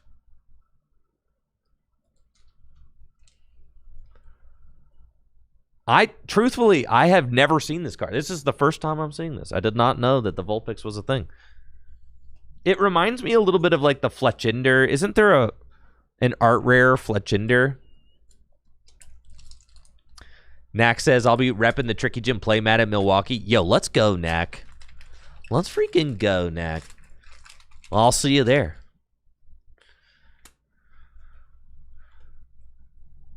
I appreciate that, Knack. What do we got? Reverse Ultra Ball. And Mega Abominable Snow.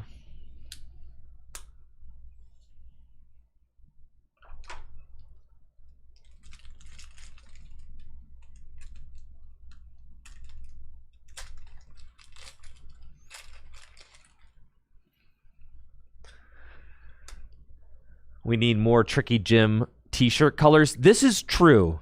However, I still got too many red shirts in the merch store. Megalodios EX. Yo, shout out to all the Tricky Jim merch havers. I appreciate you guys. Thank you. Our full arts Megalodios. He's full of arts. Yo, thanks Lunatonian for the Prime sub in the 18 months.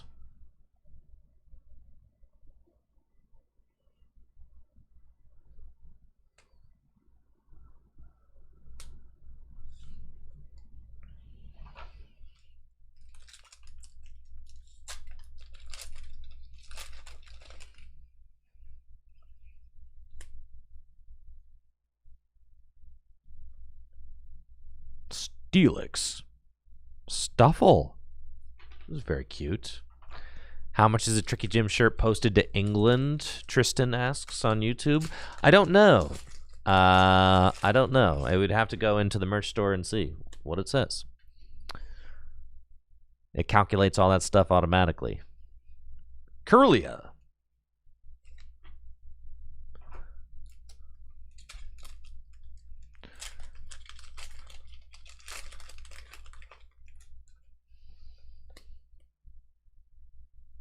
Wally's Compassion, Ninetales, Mr. Underbite.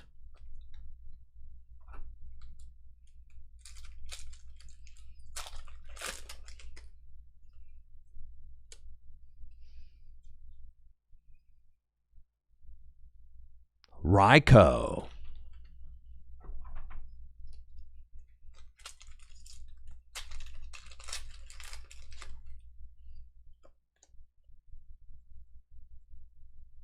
Oh, heck yeah, dude. We got Stuffle art rare too. Look how freaking cute he is, man. Like, oh my goodness. He's getting into so much trouble. Dude. Just causing a ruckus. My man.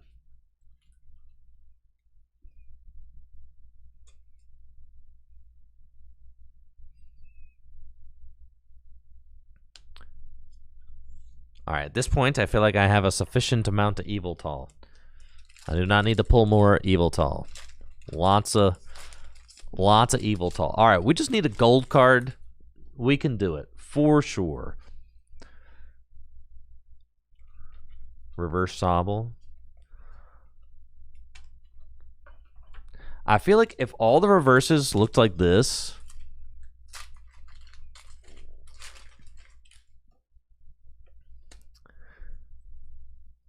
then I'd be much more inclined to play them regularly, I think. Another Mega Kangaskhan.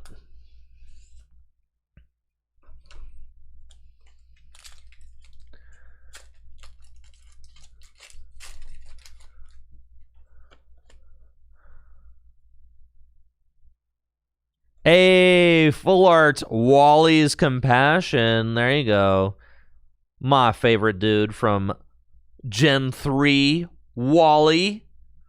Famous Ralts enjoyer. Wally's Compassion allows you to heal all damage from one of your Mega Evolution Pokemon EX. And if you healed any damage in this way, put all energy attached to that Pokemon into your hand. Perfect with the Mega Venusaur, who is also green. Coincidence? I don't think so. Well, let's go.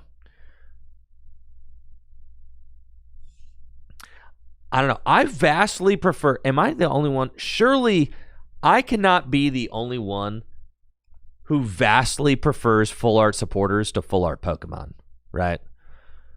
Like...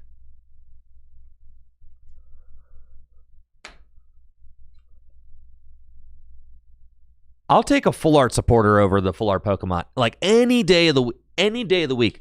And I think it's just because I just really love the trainers. I love that the trainers get their own artwork and stuff. And to me, it just feels like a really special thing when the trainers get like a full art card.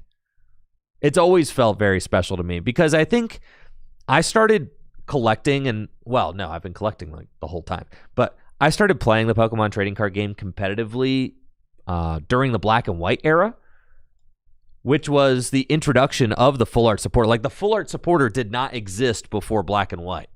So for me, that was like a really exciting part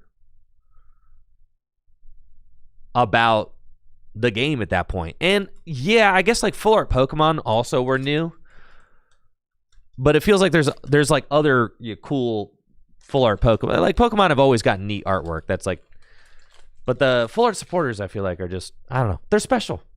They feel special to me. I don't know if I can explain it.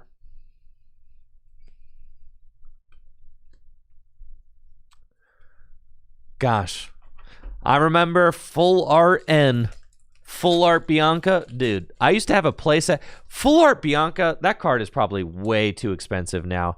I remember it getting quite expensive over the course of the last few years, but I haven't checked it lately. I used to have a playset of full art Bianca that I would just like riffle and play in my decks. The Bianca from Boundaries Crossed. How much is that card? That card's got to be dummy expensive, right? 400 bucks.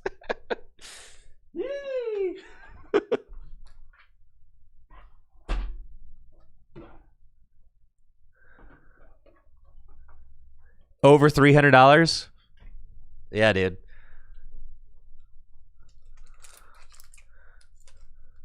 That's crazy. I mean, I just used to play with that card like a 4 of, would riffle them and everything. It's crazy to think about. Megatoad.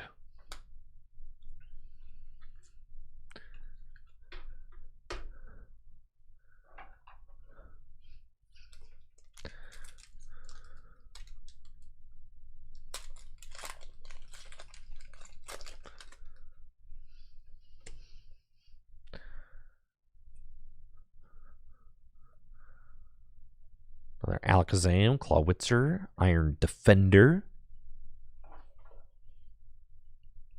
Play the Venusaur deck? Dude, I mean,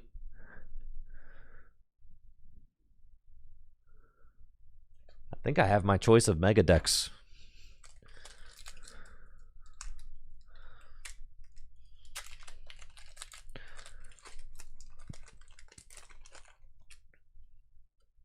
All right, what art rares? Are there any regular art rares that we're missing at this point? I feel like we've done really good on the art rare front.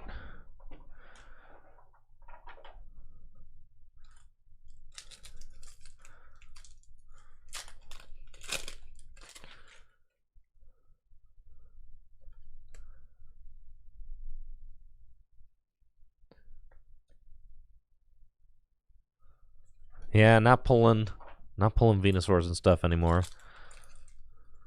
The Bulbasaur?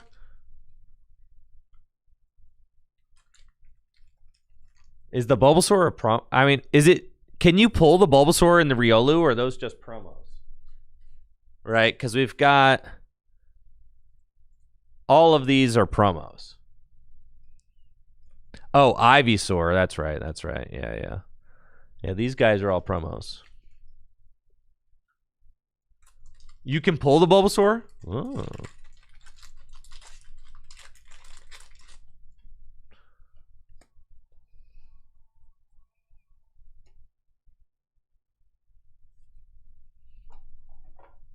News to me. You can pull a Bulbasaur with no stamp. That makes sense.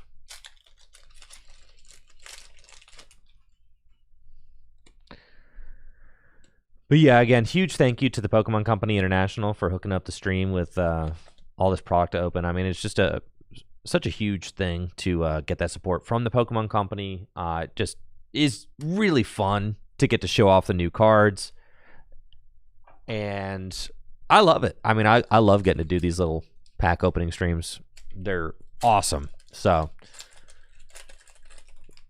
got to show some love to the Pokemon Company.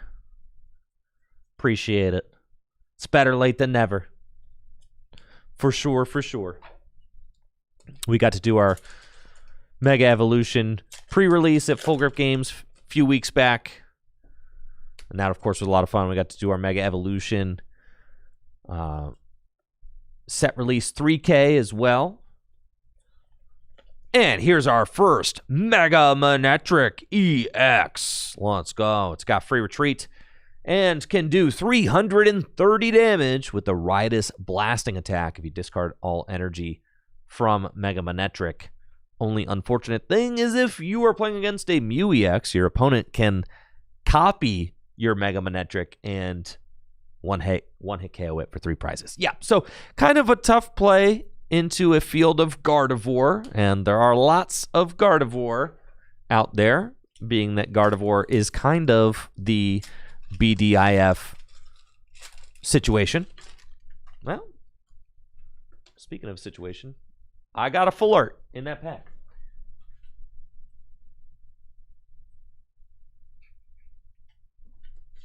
All right. I dropped Baneri. Sorry, Baneri.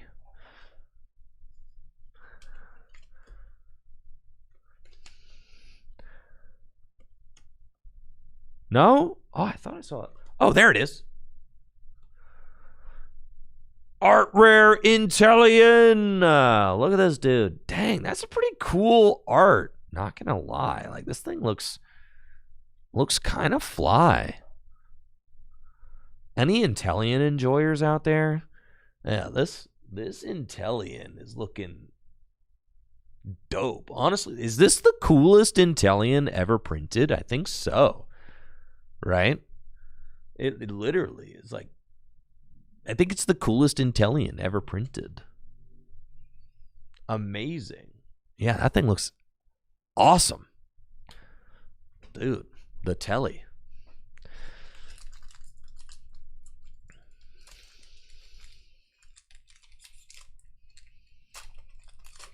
James Pond. Okay, that's funny. I love puns. I love jokes. Love a good pun joke.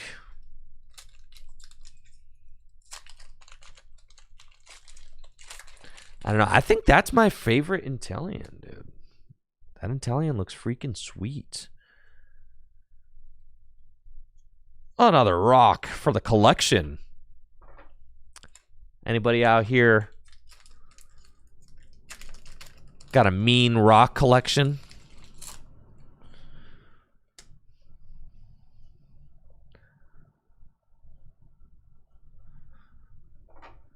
Rock collectors?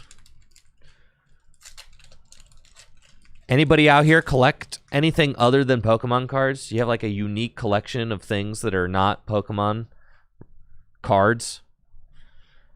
Anybody else collect things outside of the Pokemon card? What other collections we got in the chat? Any stamp collectors? Atomic Waffle says, I collect rocks. And says, my wife collects Pez. Okay, that's cool. Cookbooks, CDs, One Piece cards. All right. Dan's Stupid Channel collects regrets.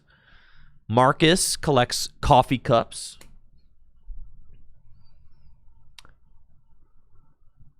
Bonus points if it's a non-card related collection. Musical instruments. Yeah, retro video games. I feel like there's a lot of Jack collects debt. Okay, that's pretty hype, honestly. I feel like there's a really big kind of overlap between collecting cards and collecting like retro video games. I also have a pretty decent sized retro video game collection, Steuben. Yeah. I feel like those two things go like very hand in hand, right? Exogeist says, I've been collecting purple nail polish and gel pens lately. That's kind of cool. Plushies. N. Quady collects Arizona tea cans. All right, I actually, at one point, I used to collect Mountain Dew, rare Mountain Dew cans. Another Executor. Yeah, I used to collect rare Mountain Dew cans for a little while, but then I sold them all off on eBay when I was a young broke soul in my 20s. I collect losses at locals.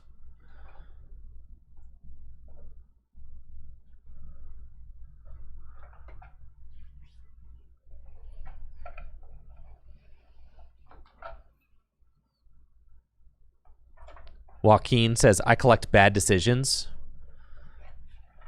Comic books? Yeah, comic books are pretty cool. Honestly, dude, okay, so like the thing about Mountain Dew cans is like there's a lot of different Dew, like historically, okay? Like Supernova, Revolution. Remember all those from when they did like the Democracy vote thing? All right, this is extremely deep Andrew Mahone lore right here. Extremely deep lore. When I was in college, ancient history, I mean like 2009, right? There was the Democracy thing, right? Like the Democracy, like Mountain Dew was running a promotion called the Democracy campaign where people voted on social media to decide what their favorite new flavor of Dew was. And they released 3 new cans. It was like Supernova, Voltage, I think was like one of them. And Voltage is the one that won, which is why you still see Voltage on the shelves. Yeah, they did it twice. They did like the Whiteout was on one of them. Voltage was on one of them. Supernova was one. Revolution was one. Revolution didn't get picked. Typhoon was one. That's right. Yes. So like they did 2 different Democracy campaigns. Whiteout won one and Voltage won the other. So there were 2 flavors from each of those that didn't get picked.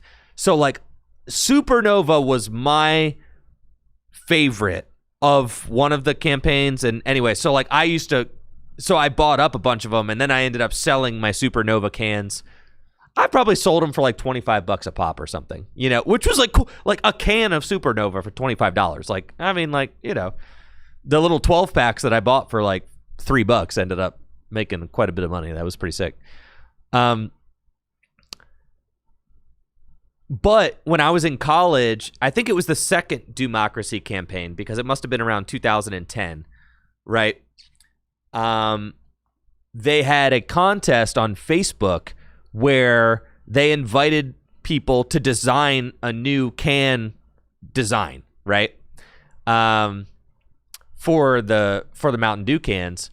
And I was in school for photography, so like I knew my way around Photoshop, and I designed up this like little can design, right?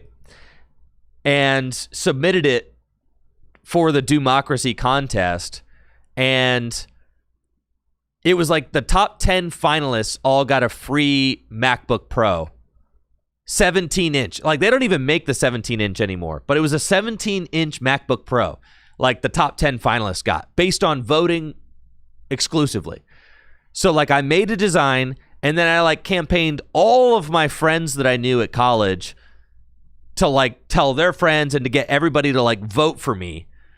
And I finished in the top 10 of, like, the designs, and then Mountain Dew sent me a free 17-inch MacBook Pro as like a prize for this thing. I didn't get selected as like one of the 3 finalists that then went on to like have their designs printed on the cans. But I did finish in the top 10. So I got like a free $2,000 computer when I was like, I don't know, 19 years old from Mountain Dew through the Democracy campaign, which was like, I mean, I used that computer. I used that computer to like, get me through college. Like that was the computer I used like all through college and like for many years after. So that was like kind of funny. Anyways, back to cards. Can you see the design? God, it's on Facebook somewhere. I mean, I don't even know how I would like pull it up easily. If like on my Facebook, like if you scroll back, it's not a good design. I mean, I was like 19 years old, not very good at it. It was like, it certainly was good enough to finish in the top 10 of like designs, I guess. But like, I was never going to win. It had like clouds on it, I think. Something like that. We still got 2 boxes left, folks. We got to cook. Was the computer decked out in Mountain Dew or just normal, asks Fugo over on YouTube. It was just a very normal MacBook Pro. Yeah, 17-inch MacBook Pro. Yep. See, and that's the thing is graphic design is not my passion, so this was a very tough thing for me to do. Anybody who knows art knows there's a huge difference between graphic design and like photography and like other forms of digital art, right? And I have a degree in digital art with an emphasis in photography. So like photography is my strong suit, as you can notice by how nicely everything is always lit and how good things look in my studio, right? Like obviously my photography background shows in the production of the streams that I do, right? You could tell, like, because I have a photography background. So, like, I kind of know about lighting and stuff like that. Thank you, Will R.N. Daniel. Appreciate that. But, like, graphic design, holy cow.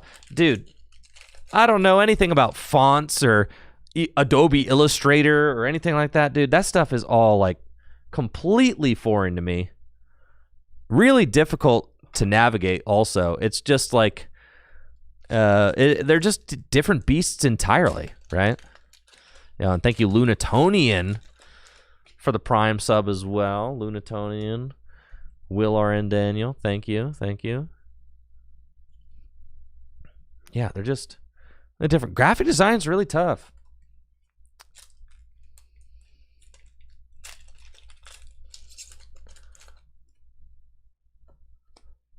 Yeah, we had a dark room at our college for photography. It was neat getting to kind of see how dark rooms work.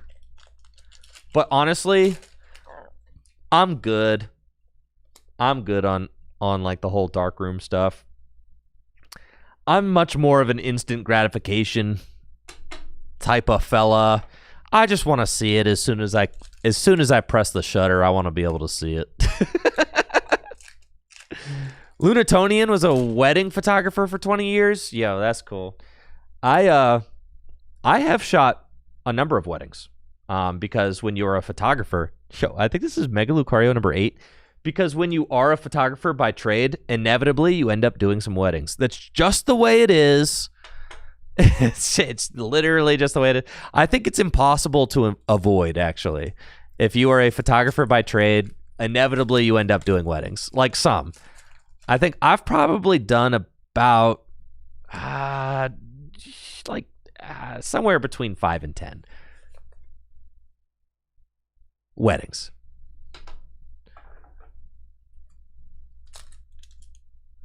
I would say. Lunatonian now does professional retouching. That's cool. I was a photojournalist. For a few years. Yeah, we got another Ninjask. That was actually my first job out of college. Was photojournalism. I worked at like my my little towny newspaper.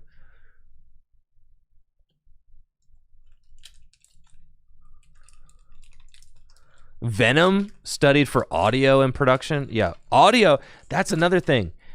Doing the kind of productions that I do now. It's like you have to know about lighting and cameras. You have to know about audio. You have to know about I mean, you have to know a little bit about graphic design if you want to make thumbnails and do stuff like that. I mean, it's you got to know about video editing. I mean, it's just there's so many different things, right? And as a channel, it's like, okay, well, what do you hire out and what do you learn to do yourself? So for a little while, I was hiring out editing, but like I know how to edit. I've been editing myself for a long time, and it's just time. Editing is just time consuming, but honestly, all parts of it are time consuming. So then I started hiring out the thumbnails because I mean, I think it's just really wonderful what Sephra can create for the artwork on the channel. Hopefully you guys have been enjoying Sephra's illustrated thumbnails. I think that I think her thumbnails are just gorgeous. So, but that's the thing, like Sephra, you know, does like awesome thumbnails. But again, like Sephra's not a graphic designer either. So like Sephra doesn't know too much about like text. You know, she says she's okay at text and can do like titles and stuff like that. As far as like, you know, when I say text, I mean like, you know, lettering, font work, stuff like that. But yeah, I mean, that's just like goes to show like just because you know how to like draw really well doesn't even like graphic design is very much its own thing, and everybody kind of expects like if you're a photographer you should probably know graphic design. If you know how to use Photoshop, people expect you to know graphic design. Mega Camera Up DX Full Art, yo, that all right, that is a handsome camel right there. That is a very handsome camel. Yo, Vanson Media over on YouTube says last week shot a DoorDash commercial. Yo, that's hype. That's really cool. I think this looks great. I mean, 5-band graphics. Honestly, people give 5-band graphics a hard time, but 5-band, low-key, they got some bangers.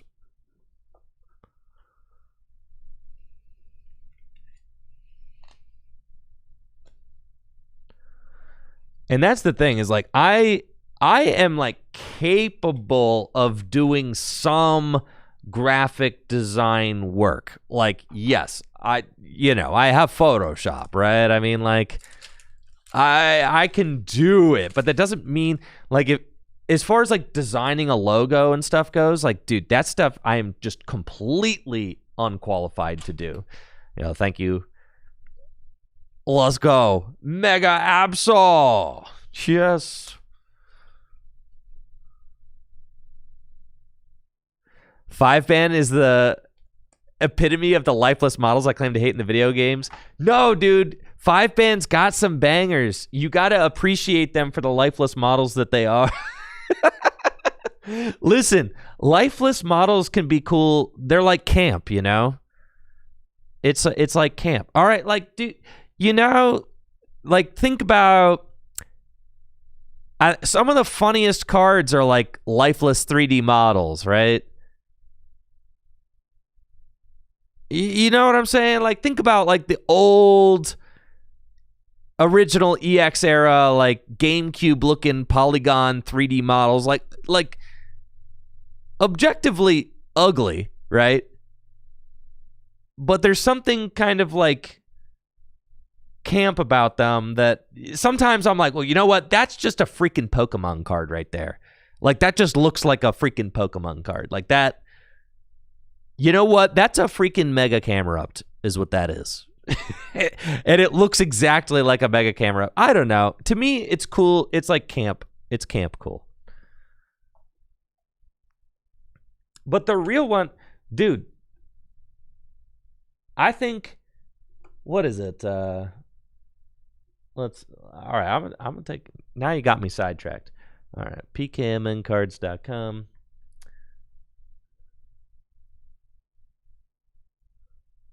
Rayquaza.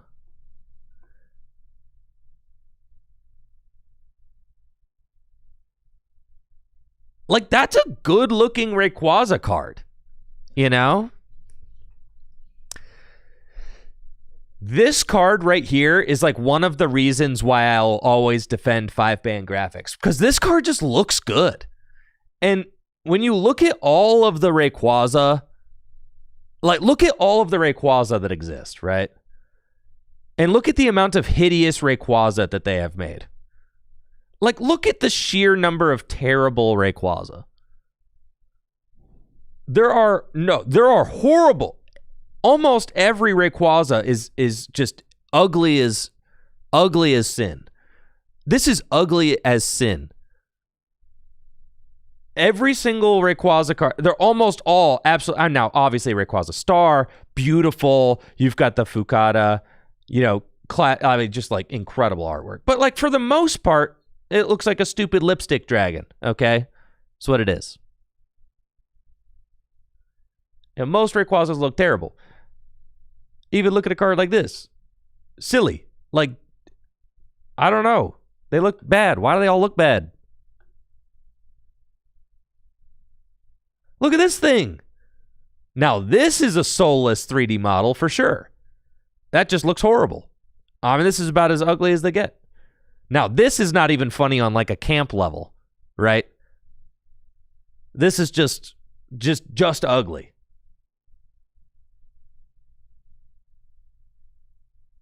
But then you look at but this guy, I mean, that's just like,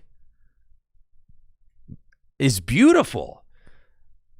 I mean, this is like your quintessential like Rayquaza. He looks perfect. I don't know. That's just my take. And that's a 5-band graphic special right there. So like you can't, yes. Has 5-band graphic produced some stinkers over the years? Abso-freaking-lutely. But they have also, in my opinion, turned out some heat. So, well, so that's my 5-band graphic rant right there. And Mega Camera, I don't know. So to me, it's like, yeah, Mega Camerupt is a goofy Pokemon, right? Like, so for him to have like a goofy art, it's like fitting almost. It just feels, fitting. Because like the Mega Camel, he is silly.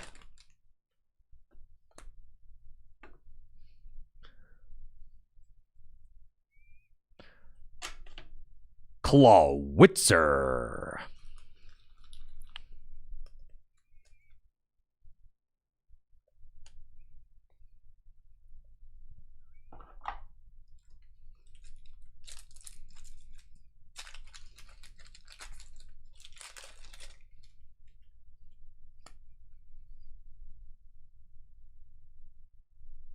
Steelix? I heard there's like a Steelix art rare in this set. That would be sweet. Yo, what's up, Shin? The sub and the 55 months. Appreciate you, Shin. Hopefully you're doing well.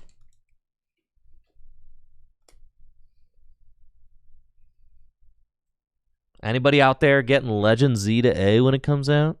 It comes out this weekend, doesn't it? Legend Z to A.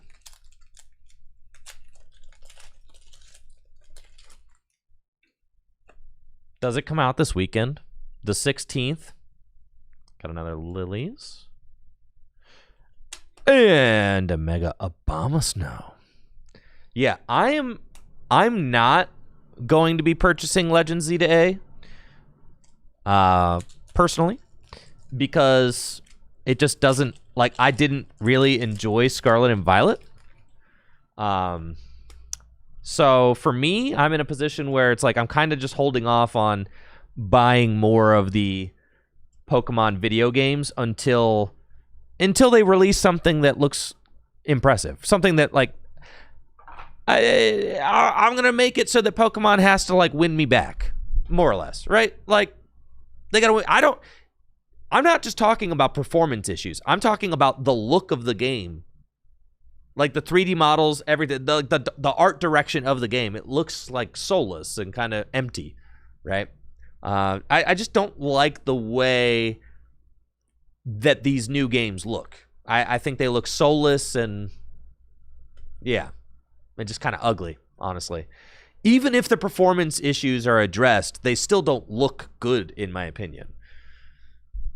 Now, obviously, like I really loved the, I really loved like the pixel art from previous games. I feel like, you know, those all look amazing. I'm not saying Pokemon has to go back to like a pixel art style. I mean, I don't think that they'll ever do that. So like that's kind of just, I feel like that would be almost wasted. Did I not like Legends Arceus? Legends Arceus was also kind of just like, I feel like Legends Arceus was just an okay game. And the novelty of Legends Arceus was that you could run around and throw the Pokeball at the Pokemon. And I feel like that's like it's a novel mechanic, but I don't feel like I need to play multiple games of that mechanic, right? Like I feel like, yeah, I played Legends Arceus. It was a fine game, but I don't feel like if they released Legends Arceus 2, I wouldn't play it. Just like if they released Scarlet and Violet 2. Like I didn't download or play the the expansions to Scarlet and Violet because I was unimpressed with Scarlet and Violet, right? So like the thing is that the games don't look like really inspired like games. I mean, I'm playing through Donkey Kong Bonanza right now, right? Like Donkey Kong Bonanza, like, do you guys know how incredible of a game that is? Like, dude, you know what I mean? Like, there are just like really good games being released right now. So what I love Pokemon so much that like I need them to up the quality of their games in order to win me back as far as like playing their games go.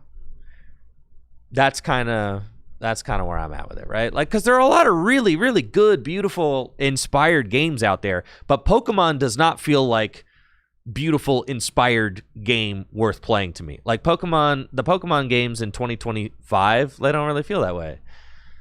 And it's like, it's fine. Maybe they're meant for kids. I don't know. Maybe it's just not like lining up with like where I'm at as a 36-year-old guy. And I'm at peace with that now. Like it just is what it is, right? Like I'm at peace with that. It's like I don't watch every Pokemon movie that comes out because I look at it, I'm like, it's like for kids. It's not really my thing, right? I don't watch all the anime. Yo, thank you DTJ Laws for that sub. Appreciate it. The 60 months. But like, you know what I mean? Like I feel like there are parts of the Pokemon franchise that have not like evolved with me as an adult. The trading cards have, for sure, the trading cards absolutely have. And some of like their movies, and shows, like I feel like Pokemon Concierge was really cool. The Detective Pikachu movies, like, yeah, I'll watch that for sure, right? Because those things, like, you got like Ryan Reynolds doing Pikachu, like that's cool, right? But like the video games, I feel like haven't really kept up as far as that goes. I was into Concierge because of the art direction. Like that's why I was interested in Concierge. It was because I felt like dude, that stuff's all like stop animation. That's kind of it's a technical like feat, stop animation. It just looked beautiful, right? Yeah, so like from a technical standpoint, I thought it was beautiful watching, some of my favorite characters come to life in a stop animation style show. So like from an artistic perspective, I could appreciate that. And I wish I could say that about the Pokemon games, right? Because like if the Pokemon game, like if the gameplay is simple in the Pokemon games, maybe I could still appreciate it from like an artistic standpoint. But like what I'm saying is that the Pokemon video games aren't winning me over in any specific department. It's not the art, the complex gameplay. Like where the music, at what point, where is it winning me over, right? You know what I mean? So like,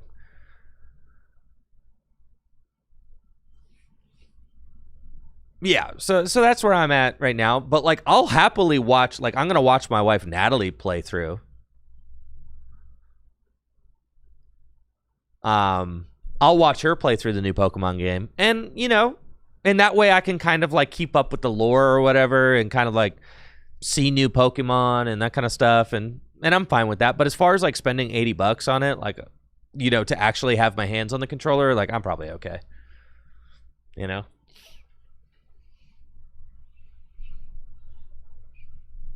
And the thing is like if Pokemon as a fan base doesn't demand more from Pokemon, as far as their games go, then nothing will ever get better, right? So like if you are very satisfied with like all of the recent Switch, Pokemon video games, then like great. I'm not here to tell you otherwise, but like personally as a consumer, I have not been like in love with the latest Pokemon game, so I'm not just going to keep throwing the money at those, right? Like you got to make your voice heard with your wallet a little bit, right? Houndstone. Let's go. But obviously I think about this stuff a lot because I'm a huge Pokemon fan. I mean, I have Pokemon tattooed all over my body. I'm about as big of a Pokemon fan as they come. It's like when you see like I'm not involved with the Star Wars fandom at all, but you see Star Wars fans complaining about like the new Star Wars stuff and how none of it's good. A lot of it's uninspired. It's because they love Star Wars. That's why they're giving the critiques, right? Because they just want to see the best out of the franchise that they love. That's where I'm at. It's like I just want to see the best out of the franchise that I love so much, right? And I know that they're capable of creating inspired stuff because they create inspired stuff. And there is a lot of really good inspired art. And it's what keeps me coming back to the cards, right? What keeps me coming back to the cards, the inspired artwork, the fun, the fun interactions that you have within the games. I mean, the cards keep me coming back. Yeah, at least Pokemon doesn't have a Spider-Man set coming out. Yeah, that's facts, right? That is facts. For sure. No, I think that there's a lot of things that Pokemon does really, really well. And the card production, I mean, that's a highlight. For me, the card production is certainly a highlight from the Pokemon Company. It's my favorite part of the Pokemon franchise. I mean, I make absolutely, there's no mystery about that. For me, I think that the Pokemon Company produces the highest quality, most beautiful, cards out of any card game that exists. I think that they are I think Pokemon as a franchise is at the forefront of collecting and card game production. So it's exciting. It's an exciting time to be a Pokemon card fan, that's for sure. It's bigger than it's ever been.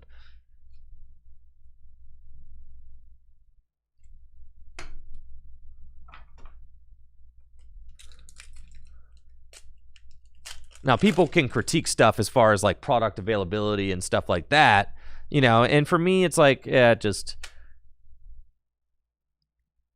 for me, the game, in all the time that I have been playing the Pokemon trading card game, which is a long time, right? Getting into and playing the Pokemon trading card game competitively is cheaper than it's ever been. So, like, I don't really feel any type of way about that either. Now, if you want to open sealed product and try to pull hits, like, yeah, it's pretty expensive time to do that. But in order to play, and for me, it's like it is a game to be played, right?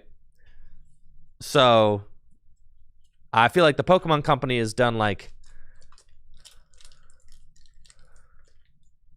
an incredible job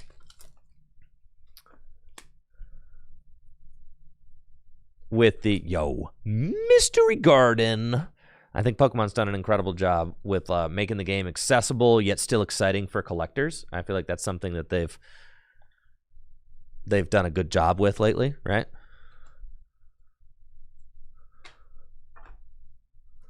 And yeah, when I say about the quality of the cards, I mean generally about like the quality of like the texturing, the hollow, like I can't speak. Every set is different as far as the production of the cards go.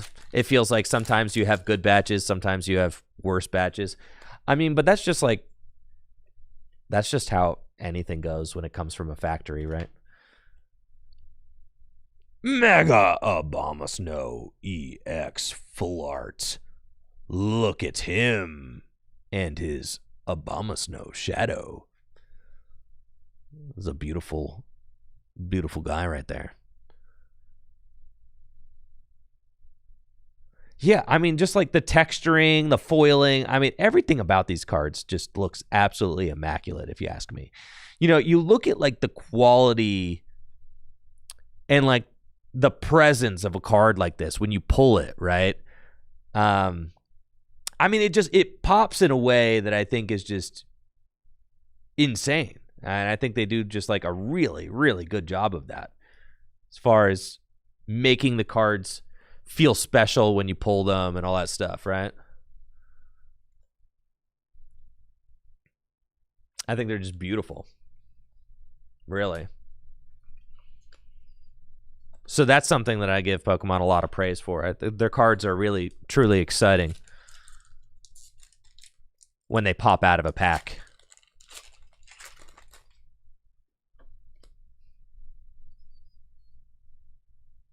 Reverse Premium Power Pro. Let's go. But yeah, the video games, and I really... Flambeau wants to know on YouTube, would I sign a playset of Greedy Dice if I offered? Yeah, for sure. And I am always going to be rooting for the Pokemon Company because it's, my favorite franchise ever. So like, I want Pokemon to create products and video games that like I find very enticing and that people find successful. That's what I want, right? I want Pokemon to succeed.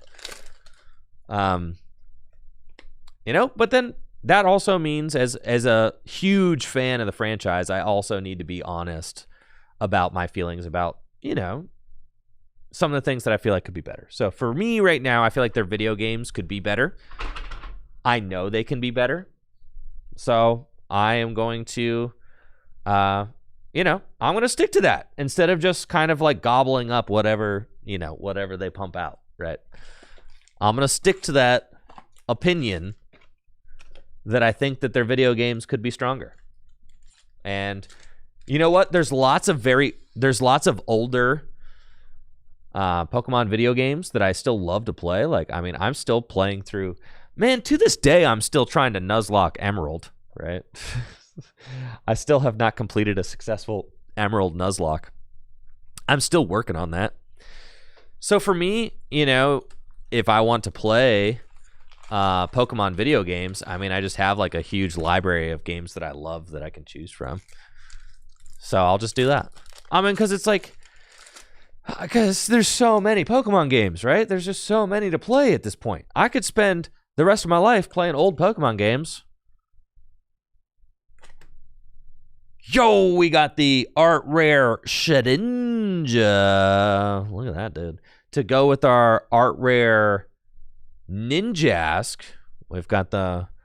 All right, Shedinja's a really cool Pokemon, actually. It's like a dead bug. It's like the husk of a cicada, right? All right, Taika over on Twitch wants to know, what is my top 3 Pokemon games?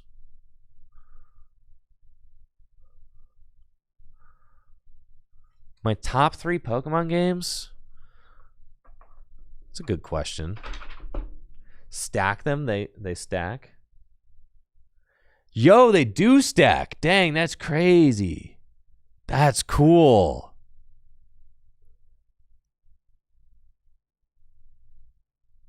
Wow.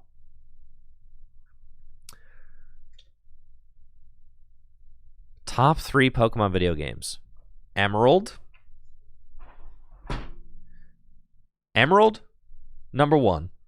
Fire Red, Leaf Green, number 2. And 3...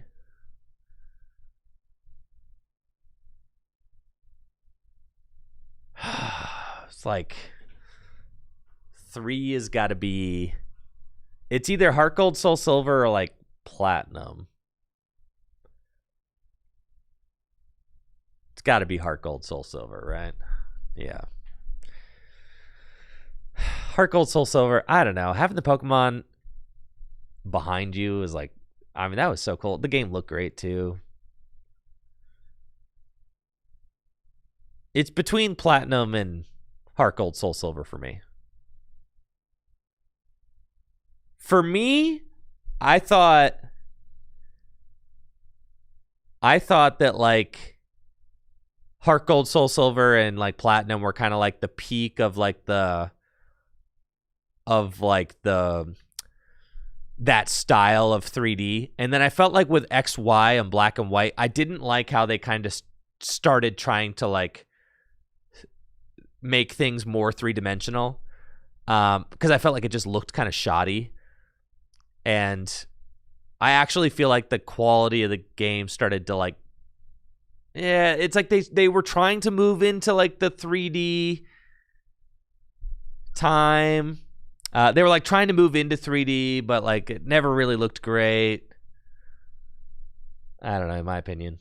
But yeah, I feel like Platinum and Heart Gold, Soul Silver were kind of like they'd kind of like perfected the formula right around then. But then as far as your pure pixel art ones go, I feel like it was Emerald and another Mega Man. Emerald and Fire Red Leaf Green were like peak pixel era. So if you're into the pixels,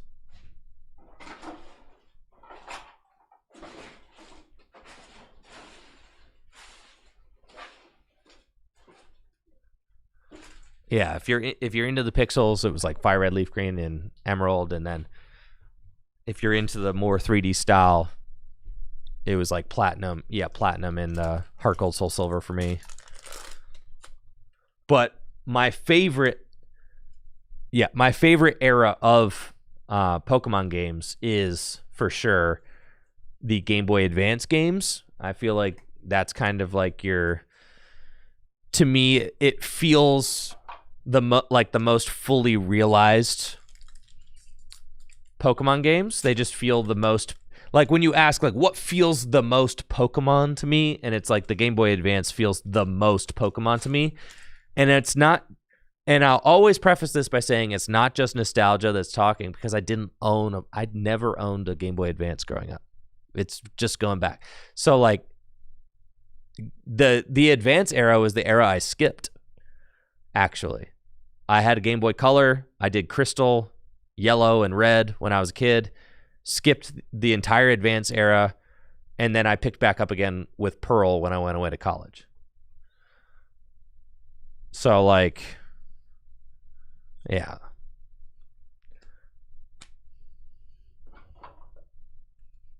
But I feel, I look at games like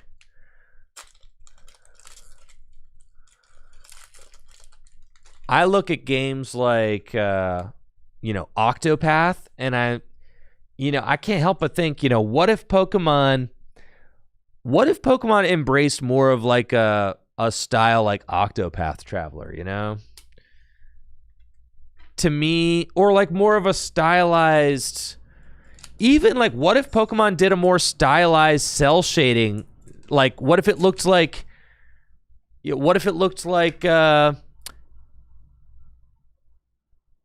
Toon Link and like Wind Waker, like what if you went, even if they did go like full 3D, but they did it more stylized, like how Wind Waker looked in Legend of Zelda, right? Like something like that. I feel like that looks good, right? Like there are a lot of different ways to make 3D stuff look good, right? Like you could do cell shading. You could do, Breath of the Wild kind of has like this kind of cell shaded kind of look to it, right? You have Wind Waker has like a cell shaded toony look, which like Pokemon could do. But I feel like what Pokemon has landed on is kind of like just a very generic look, and it doesn't look stylized, and it just looks kind of like Like almost if you asked AI to design a 3D platformer, like if you asked AI to design like a 3D Pokemon game, I feel like you would get your modern Pokemon games. Be like, oh yeah, it's gonna look something like this, and you're gonna have these very generic models, and you're gonna like have very generic trees, and everything's just gonna look generic. Like it just looks generic, right? Everything looks generic. It's like listening to Taylor Swift. It's generic. It's music. It could go on in the mall. I was in Target the other day. They were playing the new Taylor Swift album. I'm like, this sounds exactly like the kind of music I would hear in a Target. Precisely, right? Like, it was unoffensive. Was it exciting? No. It was just being played in the Target, and I was doing my shopping. So, like, you know, and it is what it is. If that, another full art air balloon. Let's go.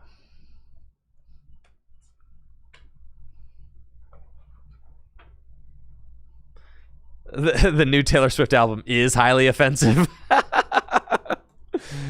I haven't listened to enough of it to actually be able to determine that. But I have seen that it does not have good reviews. However, Michael Zealy, a friend of mine who works here at Full Grip, is a Swiftie and says that the album is perfect and he has no notes. So I don't know. Maybe the Swifties love it.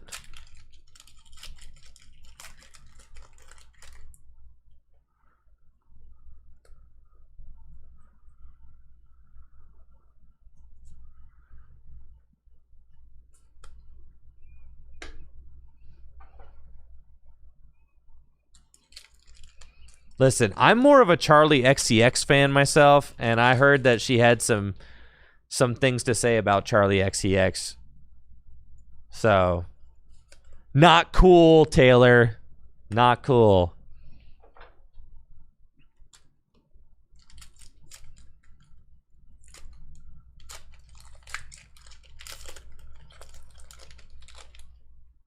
My favorite genre of music? Probably alternative. Alternative rock.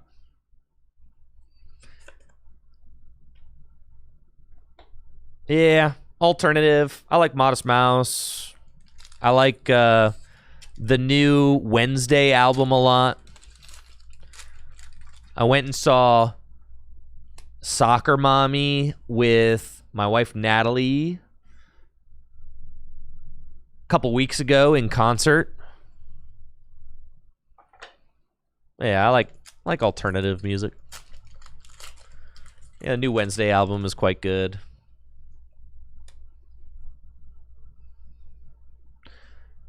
Gumshoes.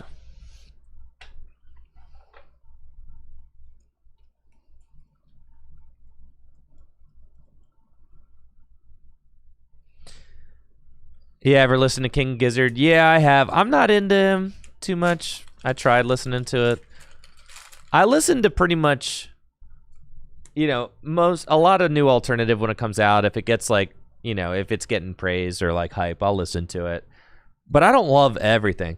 I like, I'm kind of picky. Yeah.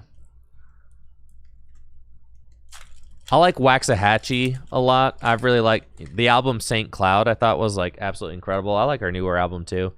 Saw Waxahachie a couple years ago in concert here in Cleveland. I like Car Seat Headrest. Yeah. It's my favorite furry artist, Car Seat Headrest. But yeah, Teens of Denial, great album. Car Seat Headrest's newer albums haven't been as good, but Teens of Denial, very good.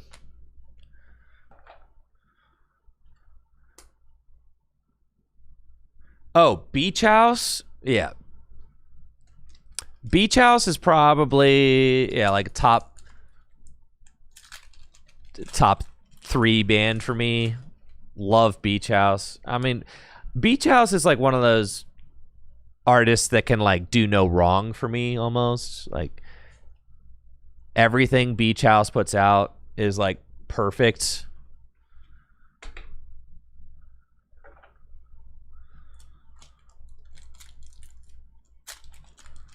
But yeah, Beach House is incredible. Natalie and I got to see Beach House in... Yo! Let's go! Yes, dude. Look at this thing. Absolutely nuts. Wow, dude. Let's go. That's what I'm talking about. That's what I'm talking about right there. Let's go. Dude, this thing, beautiful card. I mean, that is a beautiful card right there. I love like the nighttime cityscape. I mean, this actually makes Megalodios look really cool. Makes Megalodios look really, really cool. Yeah. Like the nighttime city below, the glow from the city on like the underside of the Megalodios there, the illustrative quality, you could tell there's just so much action, so much motion. Yeah, dude. It looks so good. It does. That is a beaut right there, dude. That is a beautiful card. That's my Milwaukee deck. Dude, Megalodia, that card is not playable.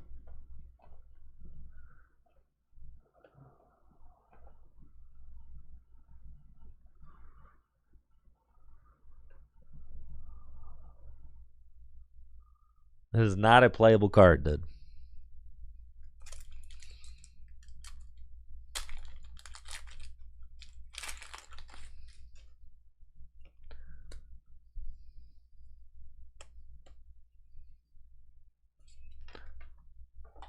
I really just want a pair. I want a pair of reverse hollow rocks both ways. Both the Soul Rock and the... But I think I have one of each.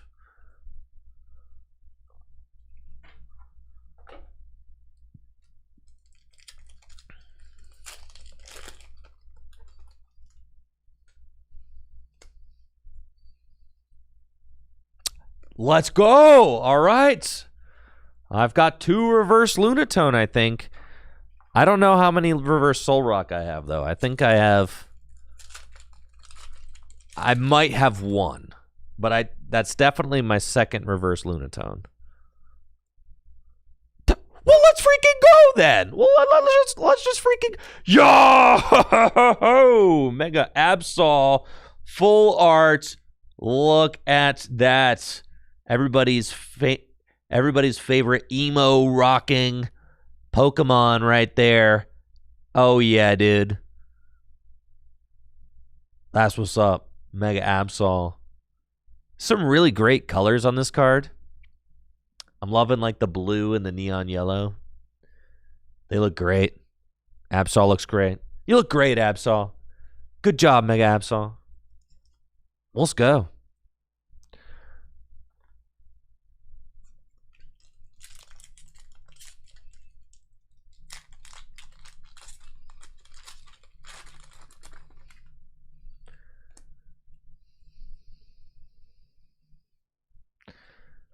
Mega Venusaur, Reverse Mystery Garden.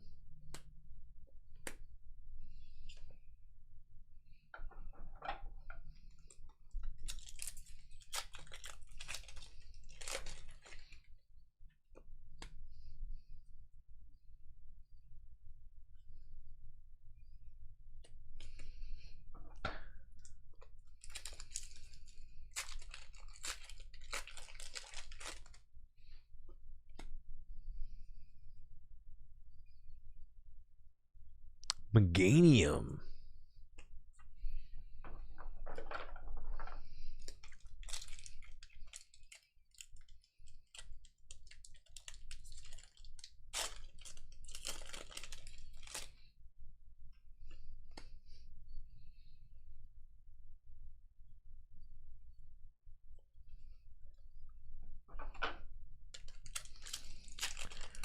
Again, huge thank you to the Pokemon Company International for all this awesome product to open here on the channel. I mean, just what a treat, an absolute blessing. So very thankful to the Pokemon Company for this opportunity to show off and open these new cards. We had some really hype cards that we pulled. So, I mean, could not be more thankful to the Pokemon Company for this product to open and show off. We've got another Art Rare Intellion there. Let's go.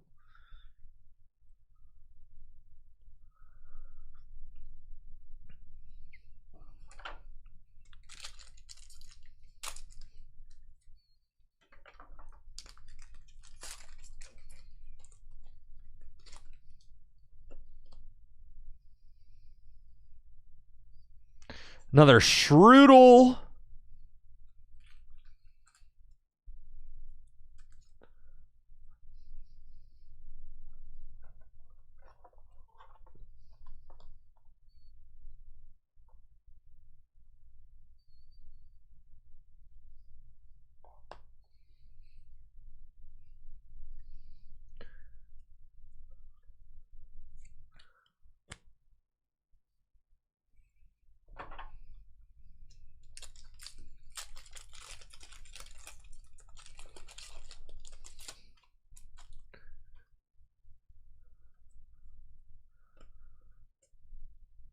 Still a lot of cards that we didn't get to see.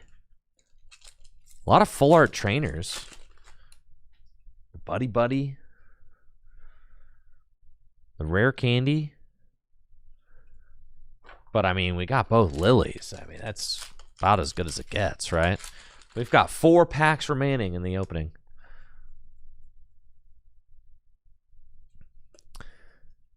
Dude, I mean, I think it's 198 booster packs we got to open. 2 gold cards we didn't get to see. All right, but we could. There's still time. There's still time, chat. 3 more booster packs. There's still time for a gold card, folks. There's still time. This is how we could still crack a gold card.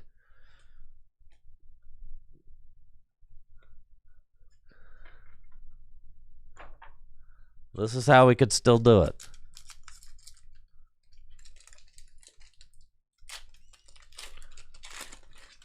Two booster packs remain.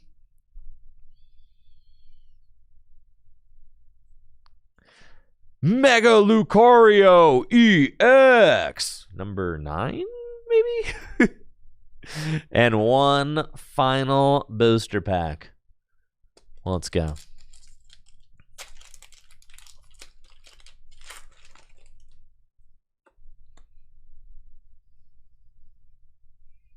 We got the Reverse Premium Power Pro. That's it. 198 booster packs, courtesy of the Pokemon Company International. So huge thank you again to TPCI for hooking up the channel with an absolutely awesome number of packs. What a blessing to get to show these products off. Here, let's take a little look at what we got. Let's round it all up and then show off our hits. I know everyone wants to see the hits, so let's get it. I'm gonna sort all of our art rares in one stack.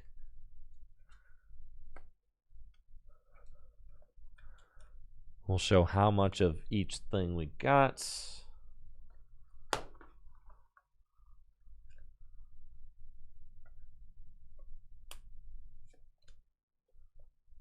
Two secret rares.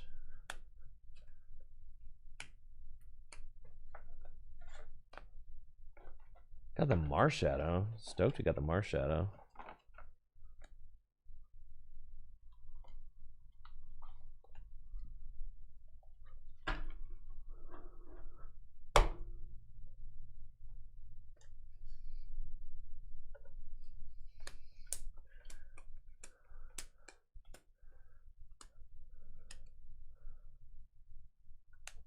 full arts.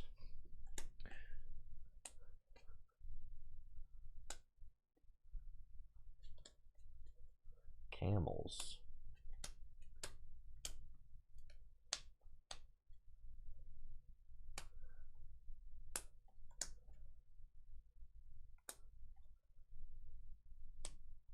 Beyond hype. I mean, just beyond hype. This is really, really, really sick. I mean, usually it's like one booster box, one ETB. We got to really do like a full opening. I mean, like hours of opening. This was really, really, really hype. I mean, 4 booster boxes, 4 ETBs, and 3 bundles. Yeah, huge thank you to Pokemon for this. That was amazing. Absolutely amazing. What an experience to get to just yap and open cards for that long. I mean, I haven't done an opening this big on the channel since like, I don't know, maybe, guys remember when I opened 100 ETBs of Champion? 100 Champions Path ETBs? Yeah. 100 Champions Path ETBs? Yeah. All right.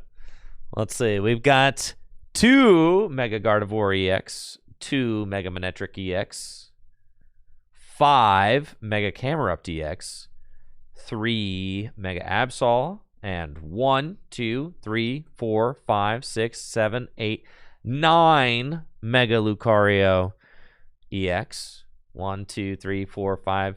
5 Mega Kangaskhan, a playset of Mega Venusaur EX, a playset of Mega Mawile EX, 5 Mega Abomasnow EX, and 4 Mega Latias EX. That's it for our regular EX pulls. For the full arts,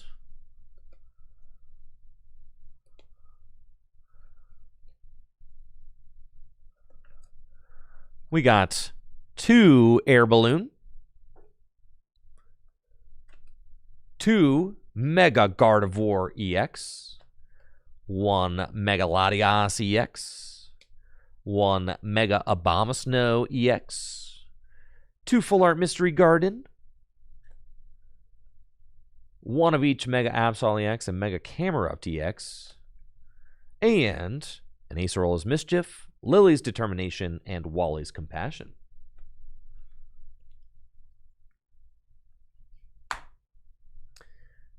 And then for our art rares, I know we doubled up on some of them.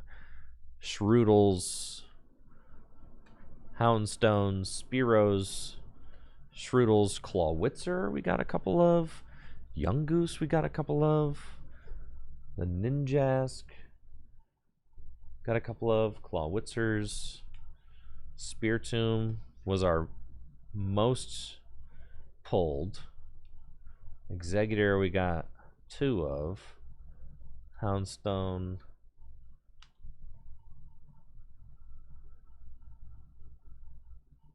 Yes. Cool.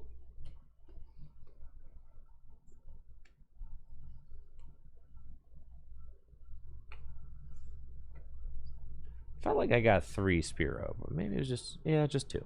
Okay. I felt like I got 2 Gumshoes. Huh? I'm tripping. For the art rares, we got 3 Spiritomb, a Gumshoes, 2 Spearow, a pair of Shroodle, 2 Ninjask, 2 Inteleon, 2 Houndstone, 2 Clawitzer, a pair of Eggs, a Marshadow, Delibird, Snover, Stuffle, Shedinja, and Vulpix. And apparently there is another Gumshoes around here somewhere, but, you know, yeah, I don't know. He's somewhere. I think I did pull a second Gumshoes. And then for our secret art rares, we got the Mega Latias EX and Lily's Determination. And that is it for our polls. All right. Thank you guys so much for hanging out during the stream today. Thank you guys so much for hanging out during the stream today. I really appreciate it. It was a ton of fun. The impromptu pack opening. Always love these. Again, huge thank you to the Pokemon Company International for hooking up the channel with the awesome cards to show off. I mean, really was a treat. So thank you again to the Pokemon Company International for that. I'm going to be back on Wednesday streaming my last testing session for the Milwaukee Regional Championships, which I will be attending. And then Full Grip Games is also going to be attending the Milwaukee Regional Championships. So if you're going to be there, make sure to check out the Full Grip Games booth. I'm not going to be able to stream Gym Leader Challenge this week because I will be on a flight to Milwaukee. So no Thursday stream, but we got our Monday stream in. We'll have our Wednesday daytime stream on Wednesday while I play TCG Live and test for the Milwaukee Regional Championship. So I'll see you guys there. Had a lot of fun.